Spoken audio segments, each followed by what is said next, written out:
மத்தேயு எழுதின சுவிசேஷம் 2ஆம் அதிகாரம் 1 முதல் 12ஆம் வசனம் வரை உள்ள வசனங்களை வாசிக்கிறேன். நாம் கேட்போம். மத்தேயு 2 1 முதல் 12ஆம் வசனம் வரை. ஏரோது ராஜாவின் நாட்களில் யூதேயாவில் உள்ள பெத்லெகேமிலே இயேசு பிறந்த பொழுது கிழக்கிலிருந்து சாஸ்திரிகள் எருசலேமுக்கு வந்து, யூதருக்கு ராஜாவாக பிறந்திருக்கிறவர் எங்கே? கிழக்கிலே அவருடைய நட்சத்திரத்தை கண்டு அவரை பணிந்து கொள்ள வந்தோம் என்றார்கள். ஏரோது ராஜா அதை கேட்டபொழுது அவனும் அவனோடு கூட எருசலேம் நகரத்தார் அனைவரும் கலங்கினார்கள். அவன் பிரதான ஆசாரியர் ஜனத்தின் வேதபாரர் எல்லாரையும் கூடி வரச் செய்து, கிறிஸ்துவானவர் எங்கே பிறப்பார் என்று அவர்களிடத்தில் விசாரித்தான். அதற்கு அவர்கள், யூதேயாவில் உள்ள பெத்லெகேமில் பிறப்பார்.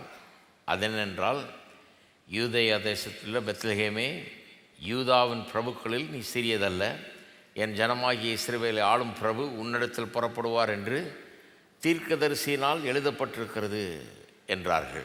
அப்பொழுது ஏரோது சாஸ்திரிகளை ரகசியமாய் அழைத்து நட்சத்திரம் காணப்பட்ட காலத்தை குறித்து அவர்களிடத்தில் திட்டமாய் விசாரித்து, நீங்கள் போய் பிள்ளையை குறித்து திட்டமாய் விசாரியுங்கள், நீங்கள் அதை கண்ட பின்பு நானும் வந்து அதை பணிந்து கொள்ளும்படி எனக்கு அறிவியுங்கள் என்று சொல்லி அவர்களை பெத்லெகேமுக்கு அனுப்பினான். ராஜா சொன்னதை அவர்கள் கேட்டு போகையில், இதோ அவர்கள் கிழக்கிலே கண்ட நட்சத்திரம் பிள்ளை இருந்த ஸ்தலத்துக்கு மேல் வந்து நிற்கும் வரைக்கும் அவர்களுக்கு முன் சென்றது. அவர்கள் அந்த நட்சத்திரத்தை கண்டபோது மிகுந்த ஆனந்த சந்தோஷமடைந்தார்கள். அவர்கள் அந்த வீட்டுக்குள் பிரவேசித்து பிள்ளையும் அதன் தாயாகிய மரியாளையும் கண்டு சாஷ்டாங்கமாய் விழுந்து அதை பணிந்து கொண்டு தங்கள் பொக்கிஷங்களை திறந்து பொன்னையும் தூபவர்க்கத்தையும் வெள்ளைப்போளத்தையும் அதற்கு காணிக்கையாக வைத்தார்கள். பின்பு அவர்கள் ஏரோதினிடத்திற்கு திரும்பி போக வேண்டாம் என்று சொப்பனத்தில் தேவனால் எச்சரிக்கப்பட்டு வேறு வழியாய் தங்கள் தேசத்துக்கு திரும்பி போனார்கள்.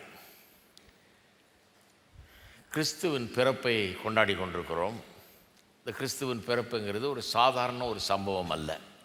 இது ஒரு மகத்தான சம்பவம், ஈடு இணையற்ற ஒரு சம்பவம்.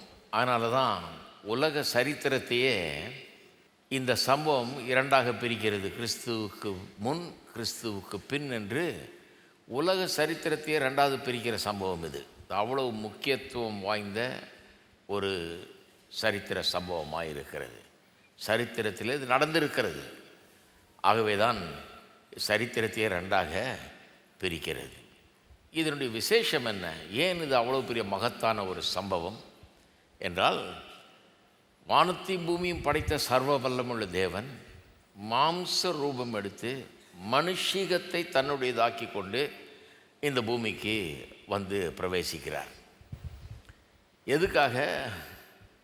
பாவத்தில் விழுந்து போன மனுஷர்களை மீட்கும்படியாக, இந்த உலகத்தை மீட்கும்படியாக அவர் மனுஷ ரூபம் எடுத்து மனுஷீகத்தை எடுத்துக்கொண்டு இந்த பூமிக்குள்ளே வர்றார். ஒரு கன்னியின் வயிற்றின் மூலமாக வந்து ஒரு குழந்தையாக வந்து பிறப்பதன் மூலமாக இந்த உலகத்துக்குள்ளே பிரவேசிக்கிறார்.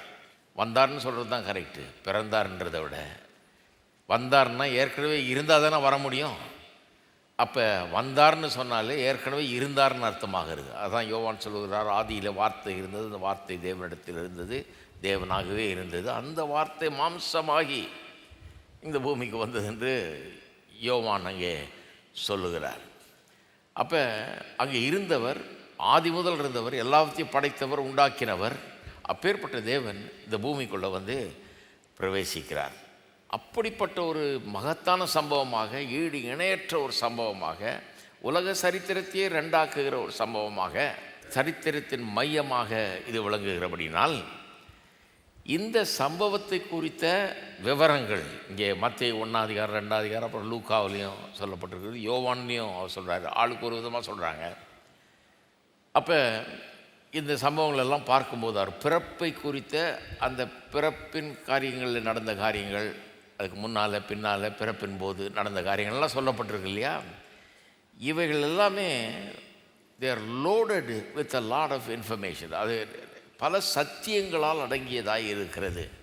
எதை குறித்த சத்தியங்கள்? தேவனை குறித்து, இந்த உலகத்தை குறித்து, மனுஷனை குறித்து, தேவனுடைய அன்பை குறித்து, இரக்கத்தை குறித்து, அவருடைய தாழ்மையை குறித்து, தயவை குறித்து, அவர் எப்படி ரட்சிக்கிறார் என்பதை குறித்து, இப்படி பல்வேறு காரியங்கள் இந்த சம்பவங்களில் அடங்கி இருக்கிறது. ஆகவே கிறிஸ்துவின் பிறப்புன்னு எடுத்துக்கிட்டு அதை பற்றி பிரசங்கம் பண்ணணும்னா ஏராளமான காரியங்கள் இருக்கிறது. வெறும் பிறப்பை பற்றி கிறிஸ்மஸ் பிரசங்கம்னு எடுத்துக்கிட்டிங்கனாலே நான் நினைக்கிறேன் நூற்றுக்கணக்கான பிரசங்கங்கள் பண்ணலாம். அவ்வளவு முக்கியமான விவரங்கள் இங்கே வேத வசனத்திலே கொடுக்கப்பட்டிருக்கிறது. கிறிஸ்துவின் இந்த பூமிக்கு அவர் வந்ததை பற்றி சொல்கிற காரியங்களை வச்சே அதை பிரசங்கிக்கலாம். உதாரணத்துக்கு எடுத்துக்கொண்டீர்கள் என்றால் மத்தேயு எழுதின சுவிசேஷத்தில் முதல் 17 வசனங்கள் அவருடைய வம்ச வரலாறை சொல்லுகிறது இல்லையா? லூக்காவிலையும் அப்படி தான் வருது. அங்கே கொஞ்சம் வித்தியாசமாக வருது, இங்கே ஒரு மாதிரி வருது. ரெண்டு பேரும் ரெண்டு வித்தியாசமான நோக்கங்களோடு வேறு வேறு விதமாக சொல்கிறாங்க அதை. ஆனால் அதே வம்ச வரலாறு தான். அவர் ஒன்று வலியுறுத்துறார், இவர் ஒன்று வலியுறுத்துறார். மத்தேயுல சொல்லும்போது பார்த்தீர்கள் என்றால் அந்த வம்ச வரலாறை பார்த்தீங்கன்னா அதில் என்ன மாதிரி செய்தி அதெல்லாம் பிரசங்கம் பண்ணியிருக்கேன் நான். நீங்கள் ஏன்னு சொன்னால் அதில் பார்த்தீங்கன்னா இவருடைய வம்ச வரலாறு தேடினீங்கன்னா அதில் தாமார் என்கிற ஒரு ஸ்திரீ இருக்கிறார், பிறகு ராகாப் என்கிற ஒரு ஸ்திரீ இருக்கிறார். இவங்க கதையெல்லாம் தெரியுமா உங்களுக்கு? பைபிள் வாசித்தவங்களுக்கு தெரியும். இந்த கதையெல்லாம் வெளியில் சொல்கிறதுக்கே அசிங்கமான கதை. தாமார் கதையை இவ்வளோ பப்ளிக்கில் எனக்கு சொல்கிறதுக்கே ரொம்ப அசிங்கமாக இருக்குது. அவ்வளவு அசிங்கம் அந்த கதை, அவ்வளவு அசிங்கம். ராகாபும் ஒரு வேசி.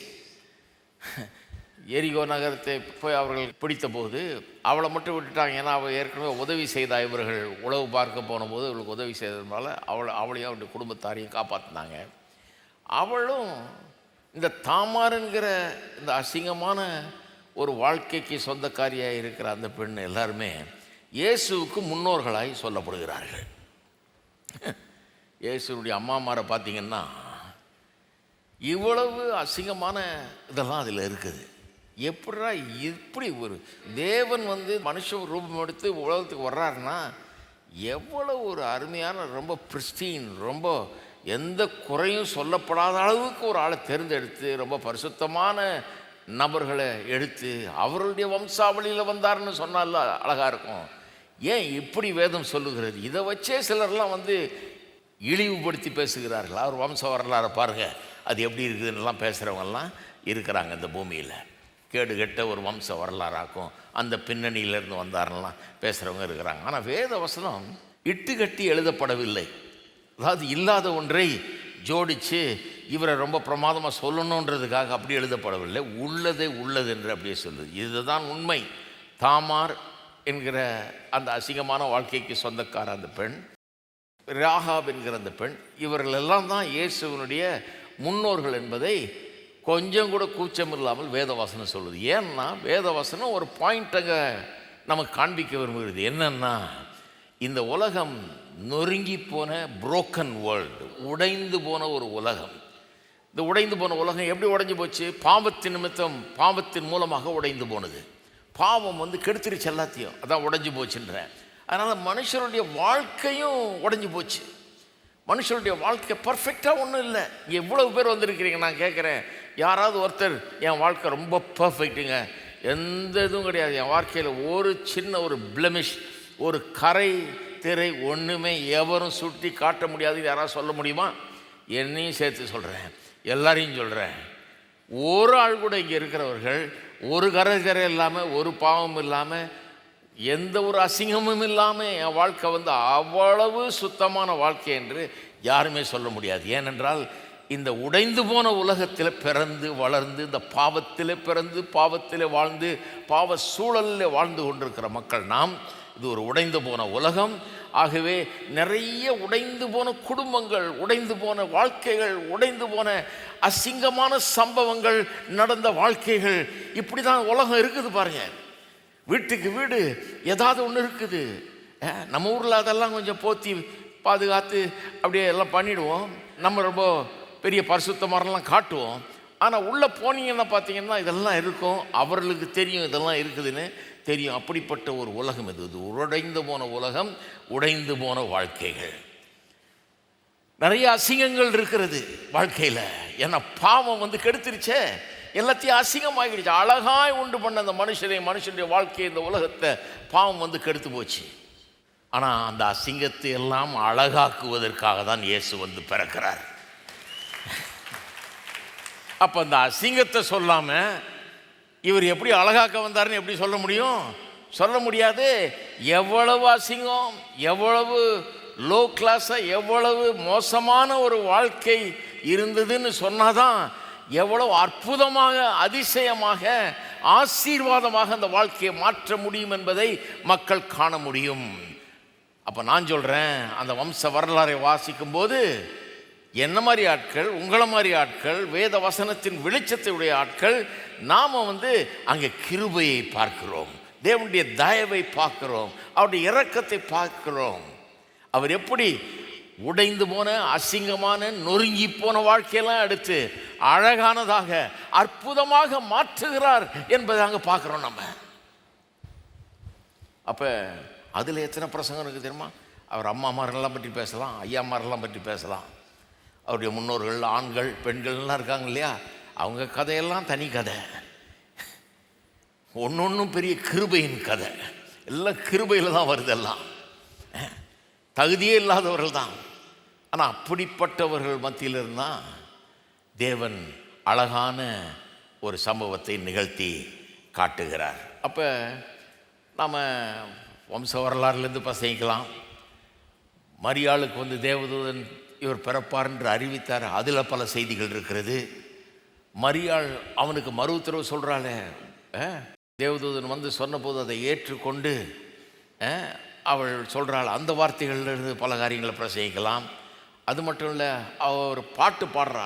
எலிசபெத்தை போய் சந்தித்து, யோவான் ஸ்நானனுடைய தாயாரை சந்தித்து 2 பேரும் அங்கே பேசுகிறார்கள். அந்த காரியங்களில் அந்த 2 பேருடைய பேச்சிலிருந்தும் அவருடைய பாடலிலிருந்தும் மரியாளுடைய அந்த மேக்னிஃபிகாட்னு சொல்லுவாங்க, மரியாளின் பாடல், அதிலிருந்து பல காரியங்கள் இதெல்லாம் பிரசங்கம் பண்ணியிருக்கிறேன். இந்த 40 வருஷத்தில் கிட்டத்தட்ட 36 பிரசங்கம் நான் பண்ணியிருக்கிறேன் கிறிஸ்மஸை பற்றி. இதில் இதெல்லாம் பேசியிருக்கிறேன், இதெல்லாம் பேசலாம். அது மட்டும் இல்லை, யோசேப்பு எப்படி இதை எடுத்துக்கொண்டான், அவன் எப்படி ரியாக்ட் பண்ணான், அதை பற்றி பேசலாம். அப்புறம் எப்படி அவர் பிறந்த செய்தியை கொண்டு மெய்ப்பொருளுக்கு அறிவிக்கப்பட்டது, அதில் என்ன சொல்லப்பட்டது, அதிலெல்லாம் செய்தி இருக்குது, அதிலெல்லாம் தகவல் இருக்கிறது. அது மட்டும் இல்லை, இந்த சாஸ்திரிகள் ஏரோதை சந்தித்து இயேசுவை தேடி வந்தார்களே, இதில் இருக்குது. அதுதான் இன்றைக்கி பார்க்க போகிறோம். சிமியோன் என்று ஒருவன் இருந்தான். அவன் பல வார்த்தைகளை சொல்கிறான். இயேசுவாகி அந்த குழந்தையை பார்த்துட்டு அவன் பல வார்த்தைகளை சொல்கிறான். அதிலிருந்து பிரசங்கம் பண்ணலாம். அன்னாளுங்கிற ஒரு சகோதரி, ஒரு தீர்க்கதரிசி, அவள் வேற பேசுகிறா, இதிலிருந்து சொல்லலாம். அது மட்டும் இல்லை, பழைய ஏற்பாடு முழுக்க இவருடைய பிறப்பை குறித்த தீர்க்க தரிசனங்கள், வாக்கு தத்தங்கள் எவ்வளோ கொடுக்கப்பட்டிருக்கிறது, அதையெல்லாம் பேசலாம். புதிய ஏற்பாட்டில் இவருடைய பிறப்பினுடைய நோக்கம், இவருடைய பிறப்பை குறித்த அர்த்தம், இதையெல்லாம் விளக்கி விளக்கி போதிக்கப்படுகிறது. சுவிசேஷங்களில் மட்டும் இல்லை, நிருபங்களையும் போதிக்கப்படுகிறது. அவைகளை பற்றியெல்லாம் பேசலாம். இப்படி இந்த இயேசுவின் பிறப்பை குறித்து பேச வேண்டும் என்றால் அவ்வளவு பெரிய விவகாரம் இது. வேதம் முழுக்க இது எழுதப்பட்டிருக்கு. 100கணக்கான பிரசங்கங்கள் இதிலிருந்து பண்ணலாம். அப்படிப்பட்ட ஒரு மகத்தான ஒரு காரியம் இது. இன்றைக்கு இந்த இயேசுவை பார்க்க வேண்டும் என்று வந்த, கிழக்கே இருந்து வந்த சாஸ்திரிகள் என்பதை குறித்து, அவர்கள் எப்படி வந்தார்கள் என்பதை குறித்து நாம் பேச போகிறோம். அதிலே நமக்கு என்ன செய்தி இருக்கிறது, இந்த கிறிஸ்துவின் பிறப்பு, அதனுடைய மேன்மை, அதனுடைய மகிமை, அதனுடைய அர்த்தம், நோக்கம், இவையெல்லாம் அதில் எப்படி வெளிப்படுகிறது என்பதை இப்பொழுது நாம் பார்க்க போகிறோம். இந்த கிழக்கே இருந்து வந்தார்கள்னு சொல்லியிருக்குது இல்லையா? கிழக்கிலிருந்து சாஸ்திரிகள் எருசலேமுக்கு வந்தார்கள்னு வாசிக்கிறோம் 1ஆம் வசனத்திலே. அது எவ்வளோ தூரம் இருக்கணும்னு யோசித்து பார்த்தீங்களா நீங்கள்? கிழக்கிலிருந்துன்னு சொன்னால், இன்றைக்கு இருக்க அந்த ஊர் பேர் படி சொன்னால் யோர்தான், ஜோர்டன் அப்படின்ற ஊர், ஈராக், ஈரான், சவுதி அரேபியா, ஏன் இன்னும் கேட்டால் ஆப்கானிஸ்தான் வரைக்கும் சொல்லலாமா கிழக்கே இருந்து வந்தார்கள்னு சொல்லும்போது அவ்வளவு தூரத்திலிருந்து கூட வந்திருப்பார்கள் என்கிறார்கள். பழைய ஊர் பேரை சொன்னால் அரேபியா, பெர்சியா, பாபிலோன், அதுதான் இன்றைக்கி ஈரான், ஈராக்கு, இந்த மாதிரி ஊர்கள்லாம் அரேபியா, இதெல்லாம் அன்றைக்கு அப்படி இருந்தது பாருங்க. அரேபியா, பெர்சியா, பாபிலோன் இருந்தது. அப்போ இதெல்லாம் பல நூற்றுக்கணக்கான மைல்கள் பயணம் அங்கே இன்வால்வ்டாக இருக்குது. அன்றைக்கு அந்த பயணம் இன்றைக்கி மாதிரி காரில் ஏறியோ அல்லது பிளேனில் ஏறியோ டக்குன்னு போய் 1 மணி நேரத்தில் இறங்குற பயணம் கிடையாது. அதுவும் கடுமையான பயணங்கள், வழி ரொம்ப கடுமையாக இருக்கும். இன்ஹாஸ்பிட்டபிள் டெரெயின்னு சொல்கிறாங்க இல்லையா, மனுஷர்களுக்கு போய் சேர்றதே ரொம்ப கஷ்டம். அப்படிப்பட்ட ஆபத்துகள் வழியில் காத்திருக்கிறது. வழியில் தண்ணி கிடைக்காது, சோறு கிடைக்காது, வழியில் கொள்ளைக்காரர்கள் திருடர்கள் இருப்பாங்க, பல காரியங்களை சந்திக்க, பல நாடுகளை கடக்கணும், அங்கெல்லாம் என்னென்ன ஆபத்து இருக்குமோ. இதெல்லாம் பிரயாணம்னா அந்த காலத்தில் சுலபம் கிடையாது. பாக்தாதிலேருந்து, ஈராக்கில் இருக்கிற பாக்தாதிலேருந்து பெத்லஹேமுக்கு போனோம்னா 547 மைல்கள்ன்றாங்க. கிட்டத்தட்ட 900 கிலோமீட்டர்ஸ்ன்றாங்க. அவ்வளோ தூரம் பயணிக்கணும்னா சில நேரத்தில் மாத கணக்கில் ஆகிடும். ஒவ்வொரு நாளும் கொஞ்சம் தூரம் தான் போக முடியும், மாத கணக்கில் ஆகிடும். வெறும் 100-200 மைல்லேருந்து வர்றதா இருந்தால் கூட பல நாட்கள் பயணமாக இருக்கும். மனைவி பிள்ளைகளெல்லாம் விட்டுட்டு அவர்கள் தனியாக கூட பயணிக்க முடியாது, ஒரு கேரவன் மாதிரி தான் வந்திருப்பாங்கன்றாங்க. ஏன்னா இவர்கள்லாம் கொஞ்சம் வசதி படைத்த ஆளுங்க மாதிரி தெரியுது, அவர்கள் பெரிய பெரிய ஆட்களாக இருப்பாங்க போல தெரியுது. அவர்களுக்கு வேலைக்காரர்கள், பாதுகாவலர்கள், அவர்களுக்கு சோறு தண்ணி எல்லாம் சுமந்துக்கிட்டு வர்றவங்க, இப்படின்னு பலரையும் அவர்களுக்கு உதவியாக கொண்டு வந்து இப்படி தான் பயணித்திருப்பார்கள்ன்றாங்க. அப்போ இவ்வளவு கடினமான பயணம், மனைவி பிள்ளைகள்லாம் மறந்து பல மாதங்கள் போய் வெளியே இருக்கணும், பல மைல்கள் பயணிக்கணும், போய் திரும்பி வருவோமான்ற நிச்சயம் கிடையாது. அப்படிப்பட்ட ஒரு பயணத்தை ஏன் மேற்கொள்ள வேண்டும்? இவர்களை தூண்டினது என்ன? அப்படி பயணப்பட்ட பயணத்துக்கு காரணம் என்ன அப்படின்னு பார்க்கும்போது, இந்த சாஸ்திரிகள் இஸ்ரவேலின் தீர்க்கதரிசிகளுடைய பல தீர்க்க தரிசனங்கள் குறித்து கேள்விப்பட்டதாக தெரிகிறது என்கிறார்கள். அதாவது அவர்கள் கண்ட நட்சத்திரம், அந்த நட்சத்திரத்தை ஃபாலோ பண்ணி தானே வந்தாங்க. அந்த நட்சத்திரம் இவருடைய பிறப்பை அறிவிக்கிறது என்று அவர்கள் நம்பினார்கள். உலகத்தில் எல்லார் மத்தியிலும், எல்லா ஜாதி ஜனங்கள் மத்தியிலையும் ஒரு பெரிய ஒரு எதிர்பார்ப்பு இருக்கிறது. இன்றைக்கி நவநாகரிக காலத்தில் பார்த்திங்கன்னா எல்லா திரைப்படங்கள், எல்லா விதமான பாடல்கள் எல்லாத்துலேயும் பார்த்திங்கன்னா இந்த பொல்லாத உலகத்தில் தீமைகளிலிருந்து நம்ம விலக்கி காக்கிறதுக்கு ஒரு ஹீரோ வரப்போகிறாரு அப்படிங்கிற மாதிரி தான் கதையெல்லாம் போகும். அதாவது இந்த பேட்மேன் ஸ்டோரி மாதிரி தான் பல விதமான ஹீரோக்கள் பல்வேறு தீமைகளிலிருந்து, பல்வேறு பிரச்சனைகளிலிருந்து காப்பாற்றி ஒரு நல்ல சூழ்நிலை உருவாக்குறதை பற்றி தான் கதைகள் எல்லாம் இருக்கும் பாருங்கள். எல்லா கதையும் பார்த்திங்கன்னா கிட்டத்தட்ட அப்படி தான் இருக்கும். ஏன்னா எல்லாரும் உள்ளத்திலையும் ஒரு அறிவு இருக்குதுன்றாங்க. ஏன் இப்படிப்பட்ட கதைகளாக எழுதுகிறாங்க? புஸ்தகம் படிங்க, அப்படி தான் இருக்கும். சினிமா பாருங்கள், அப்படி தான் இருக்கும். எதுவாக இருந்தாலும் அப்படி தான் இருக்கும். ஏன் அப்படி இருக்குதுன்றாங்க? எல்லாருடைய உள்ளத்திலையும் ஒரு காரியத்தை நிச்சயமாக மக்கள் தெரிஞ்சு வச்சுருக்கிறாங்களாம். என்ன தெரிஞ்சு வச்சுருக்கிறாங்க?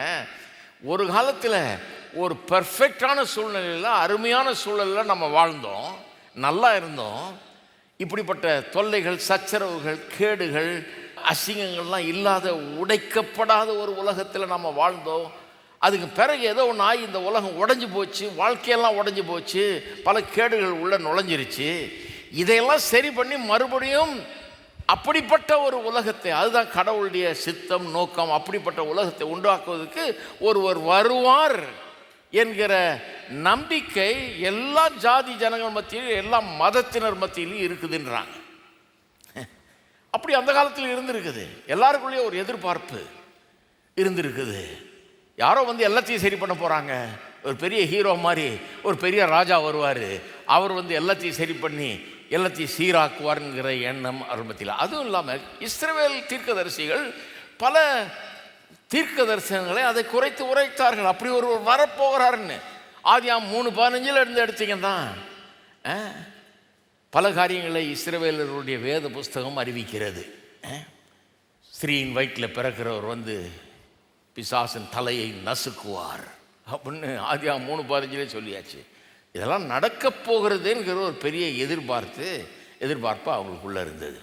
குறிப்பாக பீலேயாம்னு ஒருத்தன், அவனை கொண்டாடுறாங்க இஸ்ரவேல் மக்களை சபிக்கிறதுக்கு. வனாந்தர பயணத்தின் போது ஒரு ராஜா, பாலாக் என்கிற ஒரு ராஜா பயந்து போய், இவ்வளோ பெரிய ஜனக்கூட்டம் வருது, இவங்க நம்மளை தொலைச்சிருவாங்க போல இருக்குன்னு சொல்லி ஒரு ஆளை போய் கூப்பிட்டு வர்றாரு. குறி சொல்லுகிற ஒருவனை கூப்பிட்டு வந்து, இவர்களை சபிச்சா அவங்க சபிக்கப்பட்டு போயிடுவாங்க, அப்புறம் நான் அவங்களை எதிர்த்து யுத்தம் பண்ணி ஜெயித்துருவேன்னு சொல்லி கூப்பிட்டு வர்றான். கூப்பிட்டு வந்து அவனுக்கு வேண்டிய எல்லாம் செய்து, இவனை சபின்னு சொன்னால் அவன் வாயிலிருந்து ஆசீர்வாதம் தான் வருது. சபிக்க முடியல. அவனை கர்த்தர் ஆசீர்வதித்த ஆட்களை நான் எப்படி சபிக்க முடியுன்றான். அந்த கதையை நீங்கள் வாசித்து பார்த்தீங்கன்னா ரொம்ப பிரமாதம். 8ஆம் அது வருது, 22லேருந்து 24ஆம் அதிகாரம் வரைக்கும் வாசித்தீங்கன்னா அதை நீங்கள் வாசிக்கலாம். அப்போ ஒரு மலை மேலே கொண்டு போய் நிறுத்தி அந்த ஜனங்களை பார்க்க சொல்கிறான். பார்த்து சபின்னு சொன்னான். அவன் வாயை திறக்கிறான். வாயை திறந்தால் கர்த்தர் கொடுக்குறார் அவன் வாயில் வார்த்தைகள். அவன் சொல்கிறான், அவரை கண்டேன். யாரை கண்டேன்? யாரையோ ஒருத்தரை கண்டேன்றான். எப்போ? வனாந்திரத்தில் இஸ்ரவேல் மக்கள் வந்துகிட்டு இருக்கிற காலத்தில். இப்பொழுது அல்ல, அவரை தரிசிப்பேன், சமீபமாய் அல்ல. இது இப்போ நடக்க போகிற விவகாரம் இல்லை, இனிமேல் ரொம்ப காலத்துக்கு பிறகு நடக்க போகிற விவகாரம். ஆனால் இப்போவே என்னால் பார்க்க முடியுது, அதை முன்னாலேயே பார்க்க முடியுது என்னால் அப்படின்றான். ஒரு நட்சத்திரம் யாக்கோபிலிருந்து உதிக்கும், ஒரு செங்கோல் இஸ்ரவேலிலிருந்து எழும்பும். அடுத்த வசனத்தை பார்த்தீங்கன்னா அவர் அப்படின்றான். அந்த நட்சத்திரம்னு சொல்லிட்டு அந்த நட்சத்திரத்தை அவர்ன்றான். அப்போ ஒரு பெரிய ஸ்டார் மாதிரி ஒருத்தர் வருவார், ஒரு நட்சத்திரமாக ஒருத்தர் கிளம்பி வருவார், ஒரு பெரிய ராஜா வருவார். அவர் எல்லாத்தையும் சரி பண்ண போகிறாரு, அவர் பிரமாதமாக எல்லாத்தையும் செய்ய போகிறாருங்கிறத அவன் வாயாலேயே கடவுள் சொல்ல வைக்கிறார் பாருங்க. அப்போ இந்த நட்சத்திரத்தை பற்றிலாம் கேட்டுட்டு இவங்கெல்லாம் நட்சத்திரத்தெல்லாம் படிக்கிற ஆட்கள். நட்சத்திரத்தினுடைய அசைவு, அதனுடைய மூமெண்ட்ஸ் அதெல்லாம் படித்து இந்த உலக சம்பவங்களை கணிக்கிற அப்படிப்பட்ட ஞானிகள். அந்த காலத்தில் கன்சல்டன்ட்ஸ்ன்னு இவங்கள தான் ராஜாக்கள்லாம் வச்சுருப்பாங்களாம். என்ன நடக்க போகுது, எப்படி இருக்கும், எக்கானமி எப்படி இருக்கும், மற்ற காரியங்கள்லாம் எப்படி இருக்கும்னு பார்க்கணுன்னா இவங்க தான் பெரிய எக்ஸ்பர்ட்ஸு. இவங்கள்ட்ட கேட்குறது, இவங்க நட்சத்திரத்தை பார்த்து சொல்லுவாங்களாம். அந்த மாதிரி ஆட்கள். இவர்களுக்கு எப்படியோ இந்த இஸ்ரவேல் தீர்க்கதரிசிகள் சொன்ன காரியங்கள், வாக்குத்தத்தங்கள், இந்த பீலேயாம் போன்ற ஆட்கள் சொன்ன காரியங்கள் இதெல்லாம் போய் கிடச்சி. எப்படி கிடச்சிருக்குன்னு கேட்கலாம் நீங்கள் ஒருவேளை. எப்படி கிடச்சிருக்குன்றாங்கன்னு, பாபிலோன் சிறையிருப்பு பொழுது சிறையிருப்பில் போனார்கள் இல்லவா இஸ்ரவேல் மக்கள். எருசலேமிலேருந்து அவங்க தேவாலயத்தெல்லாம் பாழாக்கி எல்லா பண்ட பாத்திரங்களெல்லாம் எடுத்துக்கிட்டு நேபுகாத் நேசார் என்கிறவன் பல ஆயிரக்கணக்கான மக்களை அங்கே ஓட்டி கொண்டு போனான். கொண்டு போய் அவங்க நாட்டில் அவர்களை வைத்தான்.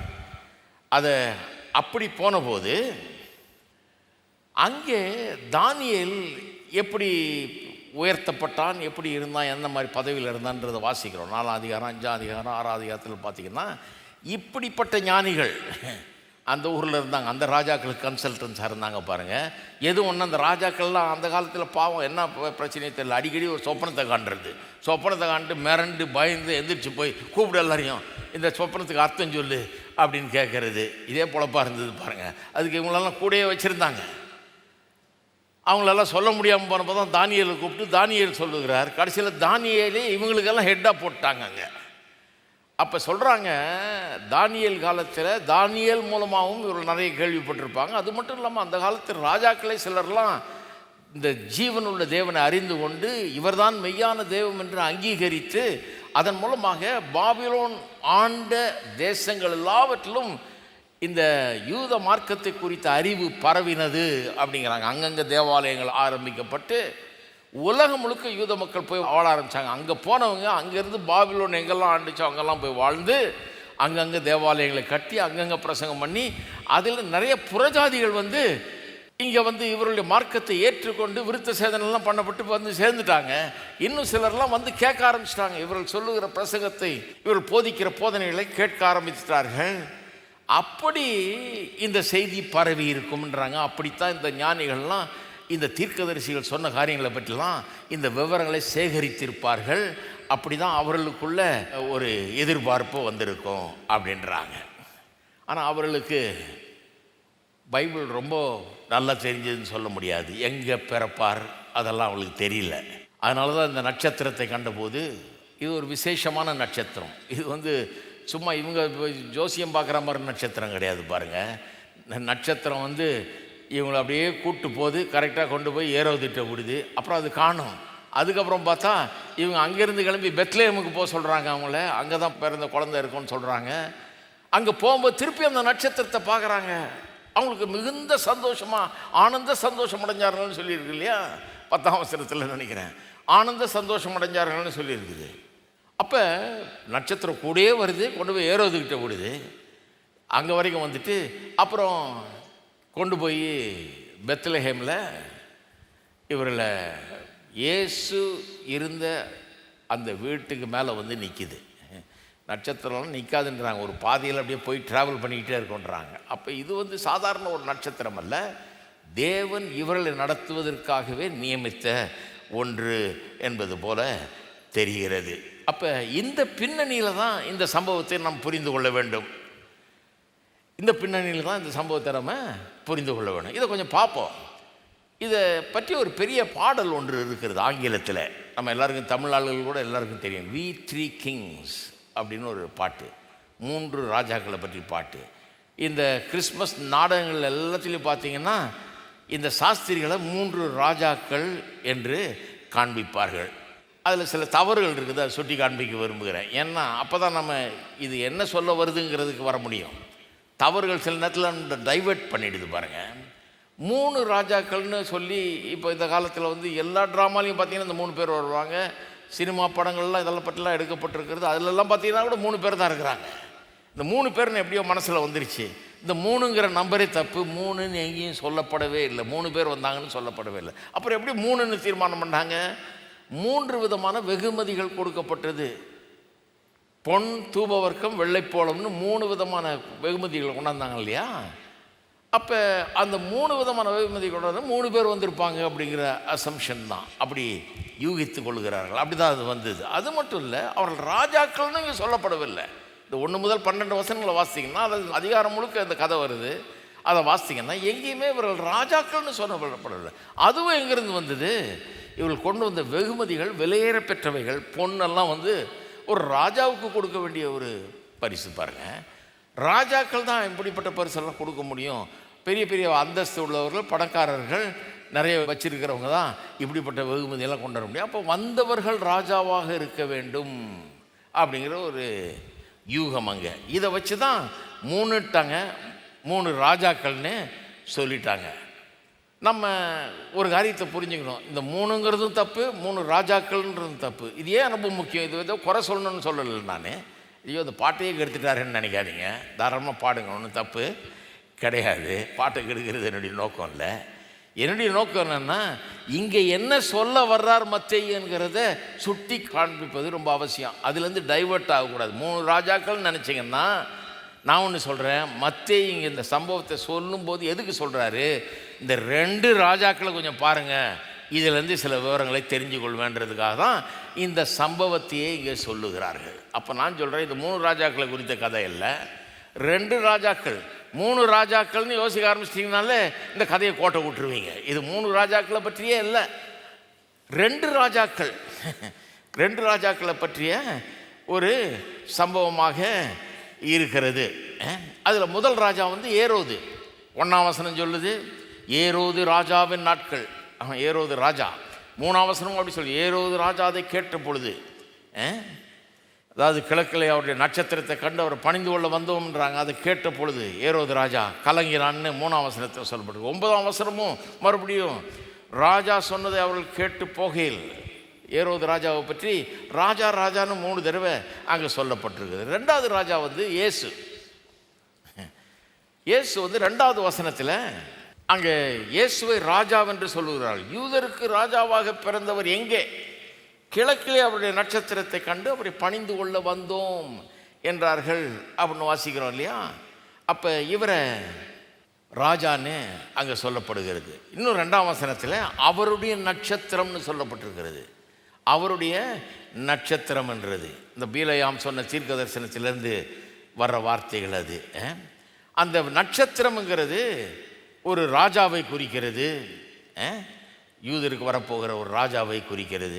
4ஆம் வசனமும் அப்படியே சொல்லுது பாருங்கள். 4ஆம் வசனம் சொல்லுது, அவர் பிரதான ஆசாரியர் ஜனத்தின் வேத பாரகர் எல்லாரையும் கூடி வர செய்து, ஏரோது எல்லாரையும் கூடி வர செய்து, கிறிஸ்துவானவர் எங்கே பிறப்பார் என்று அவரிடத்தில் விசாரித்தான். இங்கே கிறிஸ்துன்னு சொல்லப்பட்டிருக்கிறது, கிரைஸ்ட் என்று சொல்லப்பட்டிருக்கிறது. கிறிஸ்துன்னு சொன்னாலே அந்த வார்த்தையினுடைய அர்த்தமே ராஜா என்கிறார்கள். அபிஷேகம் பண்ணப்பட்டவர் அப்படிங்கிறது ஒரு அர்த்தம், ராஜாங்கிறதும் அர்த்தம் அப்படி சொல்லப்பட்டிருக்கிறது. 6ஆம் வசனத்தை பார்த்தீங்கன்னா, யூதேயா தேசத்தில் உள்ள பெத்லகேமே, யூதாவின் பிரபுக்களில் நீ சிறியதல்ல, என் ஜனமாகிய இஸ்ரவேலை ஆளும் பிரபு. ஆளும் பிரபுன்னு சொல்லியிருக்கு இல்லையா? அங்கேயும் இயேசுவை ராஜா என்று வர்ணிக்கிறது. இஸ்ரவேலை ஆளும் பிரபு உன்னிடத்திலிருந்து புறப்படுவார் என்று தீர்க்கதரிசியினால் எழுதப்பட்டிருக்கிறது என்றார்கள். அப்போ இயேசு ராஜா என்கிறத இந்த 12 வசனத்தில் உள்ளுக்கே 2ஆம் வசனத்தில் 2 தடவையும், 4ஆம் வசனத்தில் ஒரு தடவையும், 6ஆம் வசனத்தில் மறுபடியும் இங்கே இயேசுவை ராஜாவென்று வர்ணிக்கிறதை நாம் பார்க்கிறோம். அது மட்டும் இல்லாமல் இந்த சந்தர்ப்பம் எழுதப்பட்ட இந்த 1ஆம் அதிகாரத்திலேருந்து படித்தீங்கன்னா இவர் ராஜாங்கிறது இன்னும் ரொம்ப தெளிவாக விளங்குது. 1ஆம் அதிகாரத்தில் 18ஆம் வசனத்திலேருந்து ஆரம்பித்து 2ஆம் அதிகாரம் 23ஆம் வசனம் வரைக்கும் பார்த்தீங்கன்னா 5 தடவை தீர்க்கதரிசிகளால் உரைக்கப்பட்டது நிறைவேறினது அப்படிங்கிறத மறுபடியும் மத்தேயு சொல்கிறார். 5 தடவை பிறக்கிறவரை குறித்து, இந்த பிறப்பை குறித்து தீர்க்கதரிசிகள் அறிவித்திருக்கிறார்கள். அது நிறைவேறும்படியாக தான் அப்படி நடந்ததுன்னு ஒரு சம்பவமாக குறிப்பிடுறார். 1:21 பாருங்கள். அவள் ஒரு குமாரனை பெறுவாள். அதுக்கு முந்தின வசனத்தை பார்த்தீங்கன்னா சொப்பனத்தில் எப்படி யோசேப்புக்கு சொப்பனத்தில் அவனுக்கு காணப்பட்டு, தாவீதின் குமாரனாகி யோசேப்பை உன் மனைவியாகிய மரியாளை சேர்த்து கொள்ள ஐயப்படாதே, அவளிடத்தில் உற்பத்தி ஆகிறது பரிசுத்த ஆவியினால் உண்டானது அப்படின்னு சொல்லிட்டு, அவள் ஒரு குமாரனை பெறுவாள், அவருக்கு இயேசு என்று பெயரிடுவாயாக, ஏனெனில் அவர் தமது ஜனங்களின் பாவங்களை நீக்கி அவர்களை ரட்சிப்பார். அதுக்கு முன்னால் 18ஆம் வசனத்தில் பார்த்தீங்கன்னா பரிசுத்த ஆவியினாலே கர்ப்பவதி ஆனாள் என்று காணப்பட்டதுன்னெலாம் இருக்குது. இதெல்லாம் ஏசாயா தீர்க்கதரிசி புஸ்தகத்தில் 7ஆம் அதிகாரம் 14ஆம் வசனத்தில் ஒரு கன்னிகை கர்ப்பவதியாகி ஒரு குமாரனை பெறுவாள்னு சொல்லியிருப்பாருங்க. அதுலேருந்து வந்த காரியங்கள். அவர் எல்லாரையும் ரட்சிப்பார் அப்படின்லாம் சொல்லப்பட்டிருக்கிறது. அப்புறம் 2ஆம் அதிகாரம் 6ஆம் வசனத்தில் பார்த்தீங்கன்னா, யூதேயா தேசத்தில் உள்ள பெத்லகேமே, யூதாவின் பிரபுக்கள் நீ சிறியதல்ல, என் ஜனமாகிய இஸ்ரவேலை ஆளும் பிரபு உன்னிடத்திலிருந்து புறப்படுவார் என்று தீர்க்கதரிசியினால் எழுதப்பட்டிருக்கிறது. அது எங்கே சொல்லப்பட்டிருக்கிறது? மீகா 5ஆம் அதிகாரம் 2ஆம் வசனத்தில் எங்கே பிறப்பார்னு சொல்லும்போது பெத்லகேமில் பிறப்பார், யூதேயா தேசத்தில் உள்ள பெத்லகேமில் பிறப்பார்னு குறிப்பாக அந்த சின்ன ஊரை குறிப்பிட்டு சொல்லி அங்கே சொல்லும்போது இஸ்ரவேலை ஆளும் பிரபு, ஆளுகிற பிரபுனா ராஜா என்கிற விதத்தில் அங்கே சொல்லப்பட்டிருக்கிறது. அப்புறம் 2ஆம் அதிகாரம் 15ஆம் வசனத்தை பாருங்கள். ஏரோதின் மரண பரியந்தம் அங்கே இருந்தான். எகிப்துக்கு போனார்கள் இல்லையா?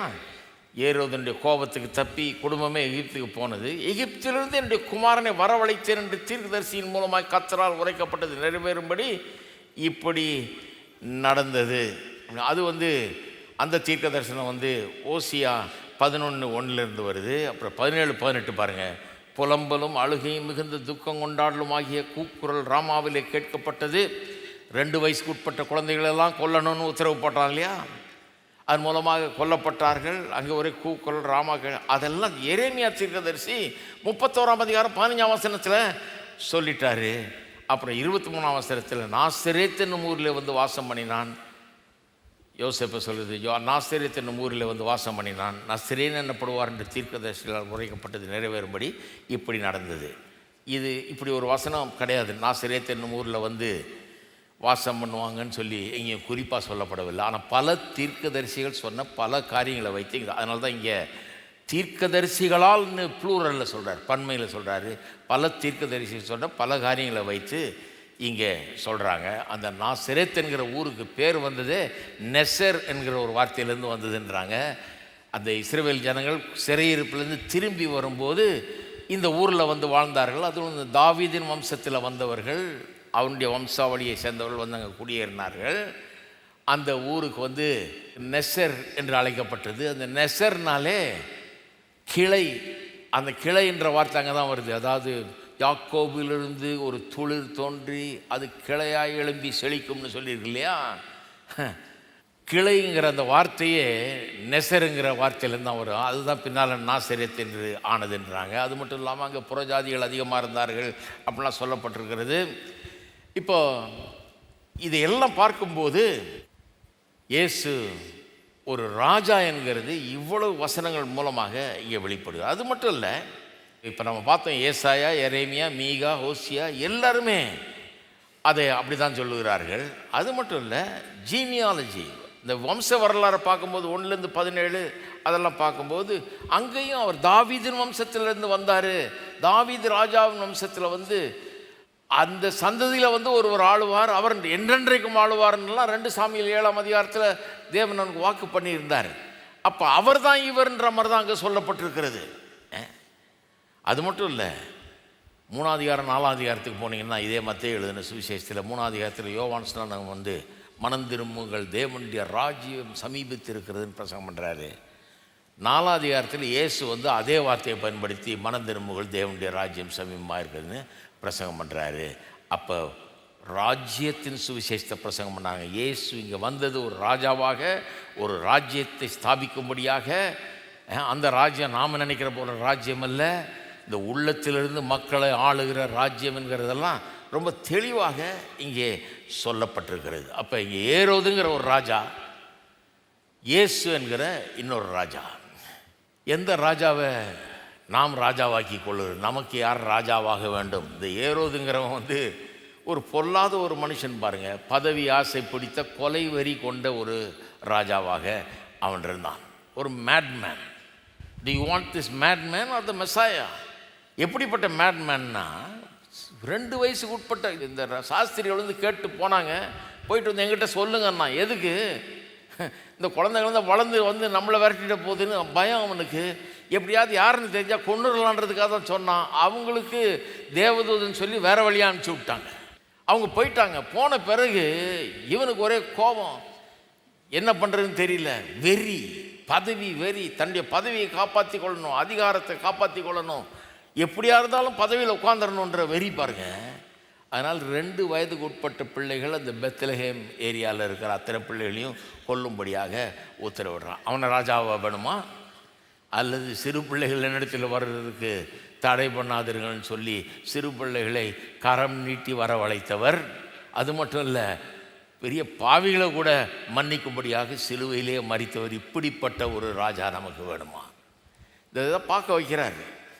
மத்தேயு இதை சொல்லும்போது, இந்த கதையை சொல்லும்போதே அதுக்காக தான் இந்த சம்பவத்தை அவர் சொல்கிறாரு. தன்னுடைய வலிமையினாலும் பலத்தினாலும் ஆணவத்தினாலும் கொடூரத்தினாலும் ஆண்ட ஒரு ராஜா இந்த ஏரோது ராஜா. இயேசு அன்பினாலும் மன உருக்கத்தினாலும் தயவினாலும் கிருபையினாலும் ஆளுகிற ஒரு ராஜா. சிலுவையில் பாடுபட்டு நம்மை பறித்து நமக்கு வந்து ராஜாவாக வர அவர் வந்தவர். எந்த ராஜாவை வேணும்? எந்த ராஜா வேணும்? இந்த ஏரோதை பற்றி சொல்ல போனால் நிறைய சொல்லலாம் பாருங்க. இவனுக்கு முன்னிருந்த அந்த யூதாவின் ராஜாவை அவனை ஒழிச்சுட்டு உள்ளே வந்தான். உள்ளே வந்ததே ஒரு பெரிய கேடுகட்ட விதத்தில் தான் வந்தான். வந்துட்டு அவனுடைய சந்ததியில் யாராவது வந்து இவனை தூக்கிடக்கூடாதுன்னு சொல்லி அவனுடைய சந்ததியில் யார் யாரெல்லாம் மிச்சம் இருக்காங்கன்னு பார்த்தா அத்தனை பேரையும் கொலை செய்தவன் அவன். அது மட்டும் இல்லை, சனகரீப் சங்கம் என்கிற யூதருடைய கோர்ட் இருக்கு பாருங்க, அதில் உள்ள 300 ஆஃபீஸர்களை கொன்று தீர்த்தானாம் இவன். இதெல்லாம் சரித்திரம் சொல்லுகிறது. தன்னுடைய சொந்த மனைவியை, மாமியாரை, 3 பிள்ளைகளை கொன்றவன் இவன். அவன் படுத்து கிடக்கும்போது, அதாவது மரிக்கும் தருவாயில் படுத்த படுக்கையாக கிடக்கும்போது அவனுக்கு ஒரு பயம், நம்ம செத்தா யாரும் அழுவ மாட்டாங்க போல இருக்கு, எல்லோரும் கொண்டாடுவாங்கன்னு தெரியுது அவனுக்கு. இவன் எப்படா சாவான்னு காத்துட்ருக்கான், ஊரே கொண்டாடுவாங்கன்னு தெரியுது. அதனால் என்ன பண்ணான்னா, ஊரில் இருக்க பெரிய மனுஷர்லாம் கூப்பிட்டு வந்து ஒரு பெரிய ஹாலில் கூடி வர செய்து அங்கே உட்கார வச்சுட்டு, நான் செத்துட்டேன்ற நியூஸை சொன்ன உடனே அவங்களெல்லாம் போட்டு தள்ளிடுங்கன்ட்டான், கொண்டுடுங்கன்ட்டான். ஏன்னா அப்போ அவங்க வீட்டிலெல்லாம் அழுக இருக்கும் இல்லையா, எங்கேயும் சிரிப்பு இருக்காது, கொண்டாட்டம் இருக்காது, அழுகிறதுலெல்லாம் பிஸியாக இருப்பாங்க. ஏன்னா 100கணக்கான பேர் கொல்லப்படுகிறார்கள் அல்லவா. எப்படிப்பட்ட ஒரு கொடூரன் என்பதை நீங்கள் எண்ணி பார்க்கணும். அப்படிப்பட்ட ஒரு மன நிலை கொண்டவன் இவன். இவன் ராஜாவாக வரணுமா?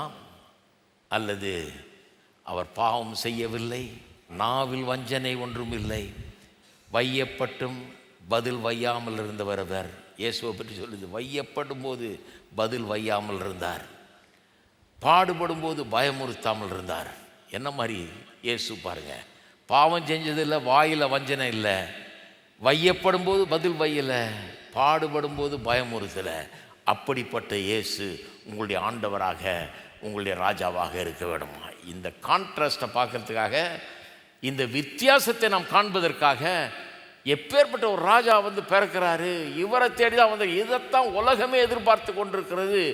உலகம் வந்து இப்படிப்பட்ட ராஜாக்கள் நிறைய பார்த்துருச்சு, எல்லா தேசங்களும் பார்த்துருச்சு, எல்லா நாடுகளும் பார்த்துருச்சு, இப்படிப்பட்ட கொடூரத்தை எல்லாம் பார்த்துருச்சு, பதவி வெறியெல்லாம் பார்த்துருச்சு, இப்பேற்பட்ட கெட்ட காரியங்களெல்லாம் பார்த்துருச்சு. எல்லாருக்குள்ளேயும் ஒரு எதிர்பார்ப்பு, எல்லாரும் உள்ளங்கள்லேயும் ஒரு எதிர்பார்ப்பு. யாராவது வந்து இதெல்லாம் சரிப்படுத்த மாட்டாங்களா? எல்லாத்தையும் சரியாக்க மாட்டார்களா? சமாதானத்தை கொண்டு வர மாட்டாங்களா? நிம்மதியை கொண்டு வர மாட்டாங்களா? நீதி நியாயத்தை நிலைநாட்ட மாட்டார்களா? அப்படிங்கிற ஒரு தாகம் எல்லாருக்குள்ளேயும் இருக்குது. மத்தேயு இதை ஏன் எழுதுகிறாரு, இங்கே பிறந்திருக்கிறவர் அப்படிப்பட்ட ஒரு ராஜா.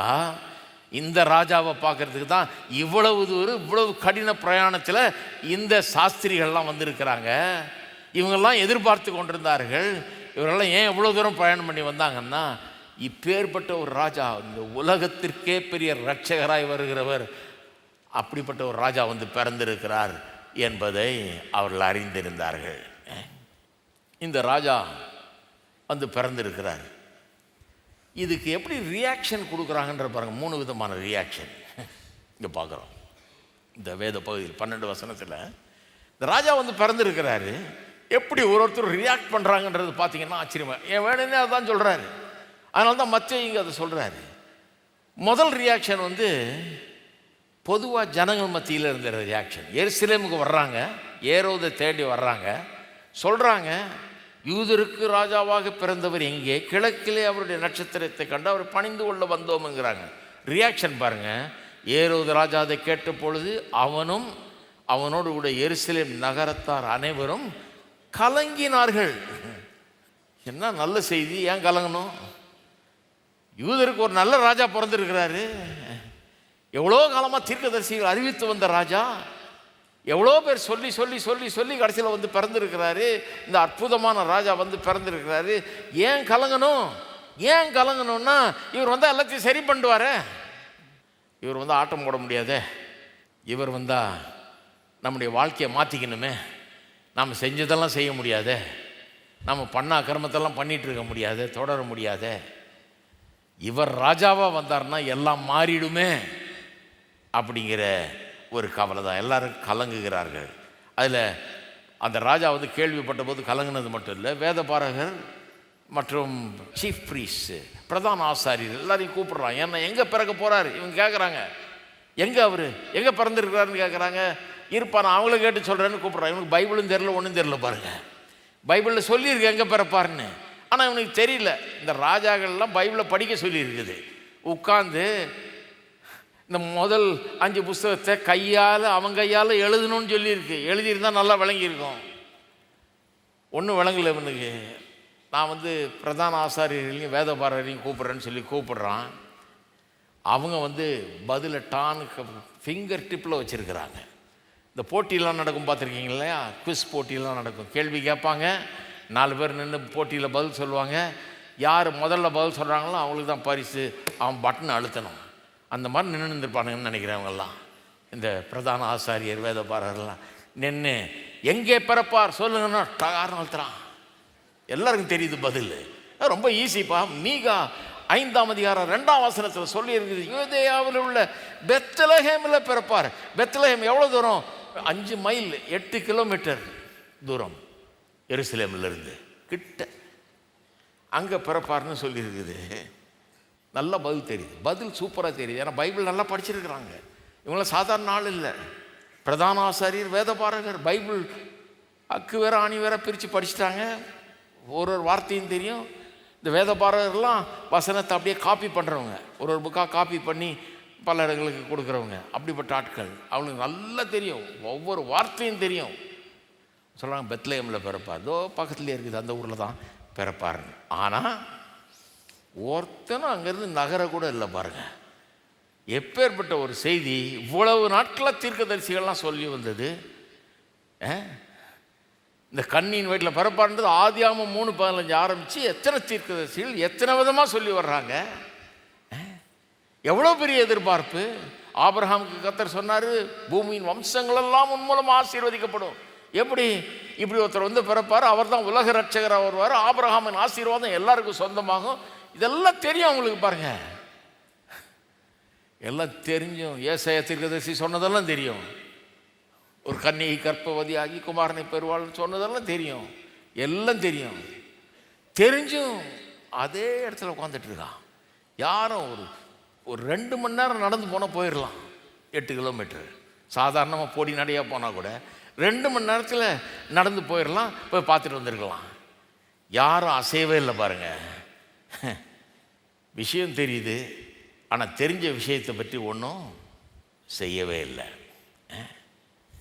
ஒன்றுமே செய்யலை. இவங்களை பற்றி தான் பவுல் பிறகு சொல்கிறாரு பாருங்க, எப்போதும் கற்றாலும் ஒருபோதும் சத்தியத்தை அறிந்து உணராதவராக இருக்கிறவர்கள். பைபிள்லாம் தெரியும், வசனம்லாம் தெரியும், விவரம்லாம் தெரியும், எது எங்கே இருக்குதுன்னு தெரியும், பிழையெல்லாம் கண்டுபிடிக்க தெரியும். ஆனால் அதை உண்மையாகவே நம்புறதில்லை. அவங்களுக்குள்ள ஒரு க்யூரியாசிட்டி கூட இல்லை பாருங்கள். தெரிஞ்சுக்கணுமே, ஐயோ இவங்க சொல்கிறாங்களே ஏதோ ஒரு நட்சத்திரம் வந்திருக்குன்றாங்களே, அதுதான் இவங்களை இங்கே கூப்பிட்டு வந்ததுன்றாங்களே, இவங்க அதை நம்புகிறாங்களே, இப்படி இவ்வளோ தூரத்துலேருந்து இந்த ஞானிகள் வந்திருக்கிறாங்களே, தேடி வந்திருக்கிறாங்களே, எதுக்கு இவ்வளோ கஷ்டப்பட்டு வரணும், நம்ம இங்கே பக்கத்துலேயே இருக்கணும், நம்ம போய் பார்க்க வேணாமா அப்படின்னு யோசிக்க வேணாமா? கிடையவே கிடையாது.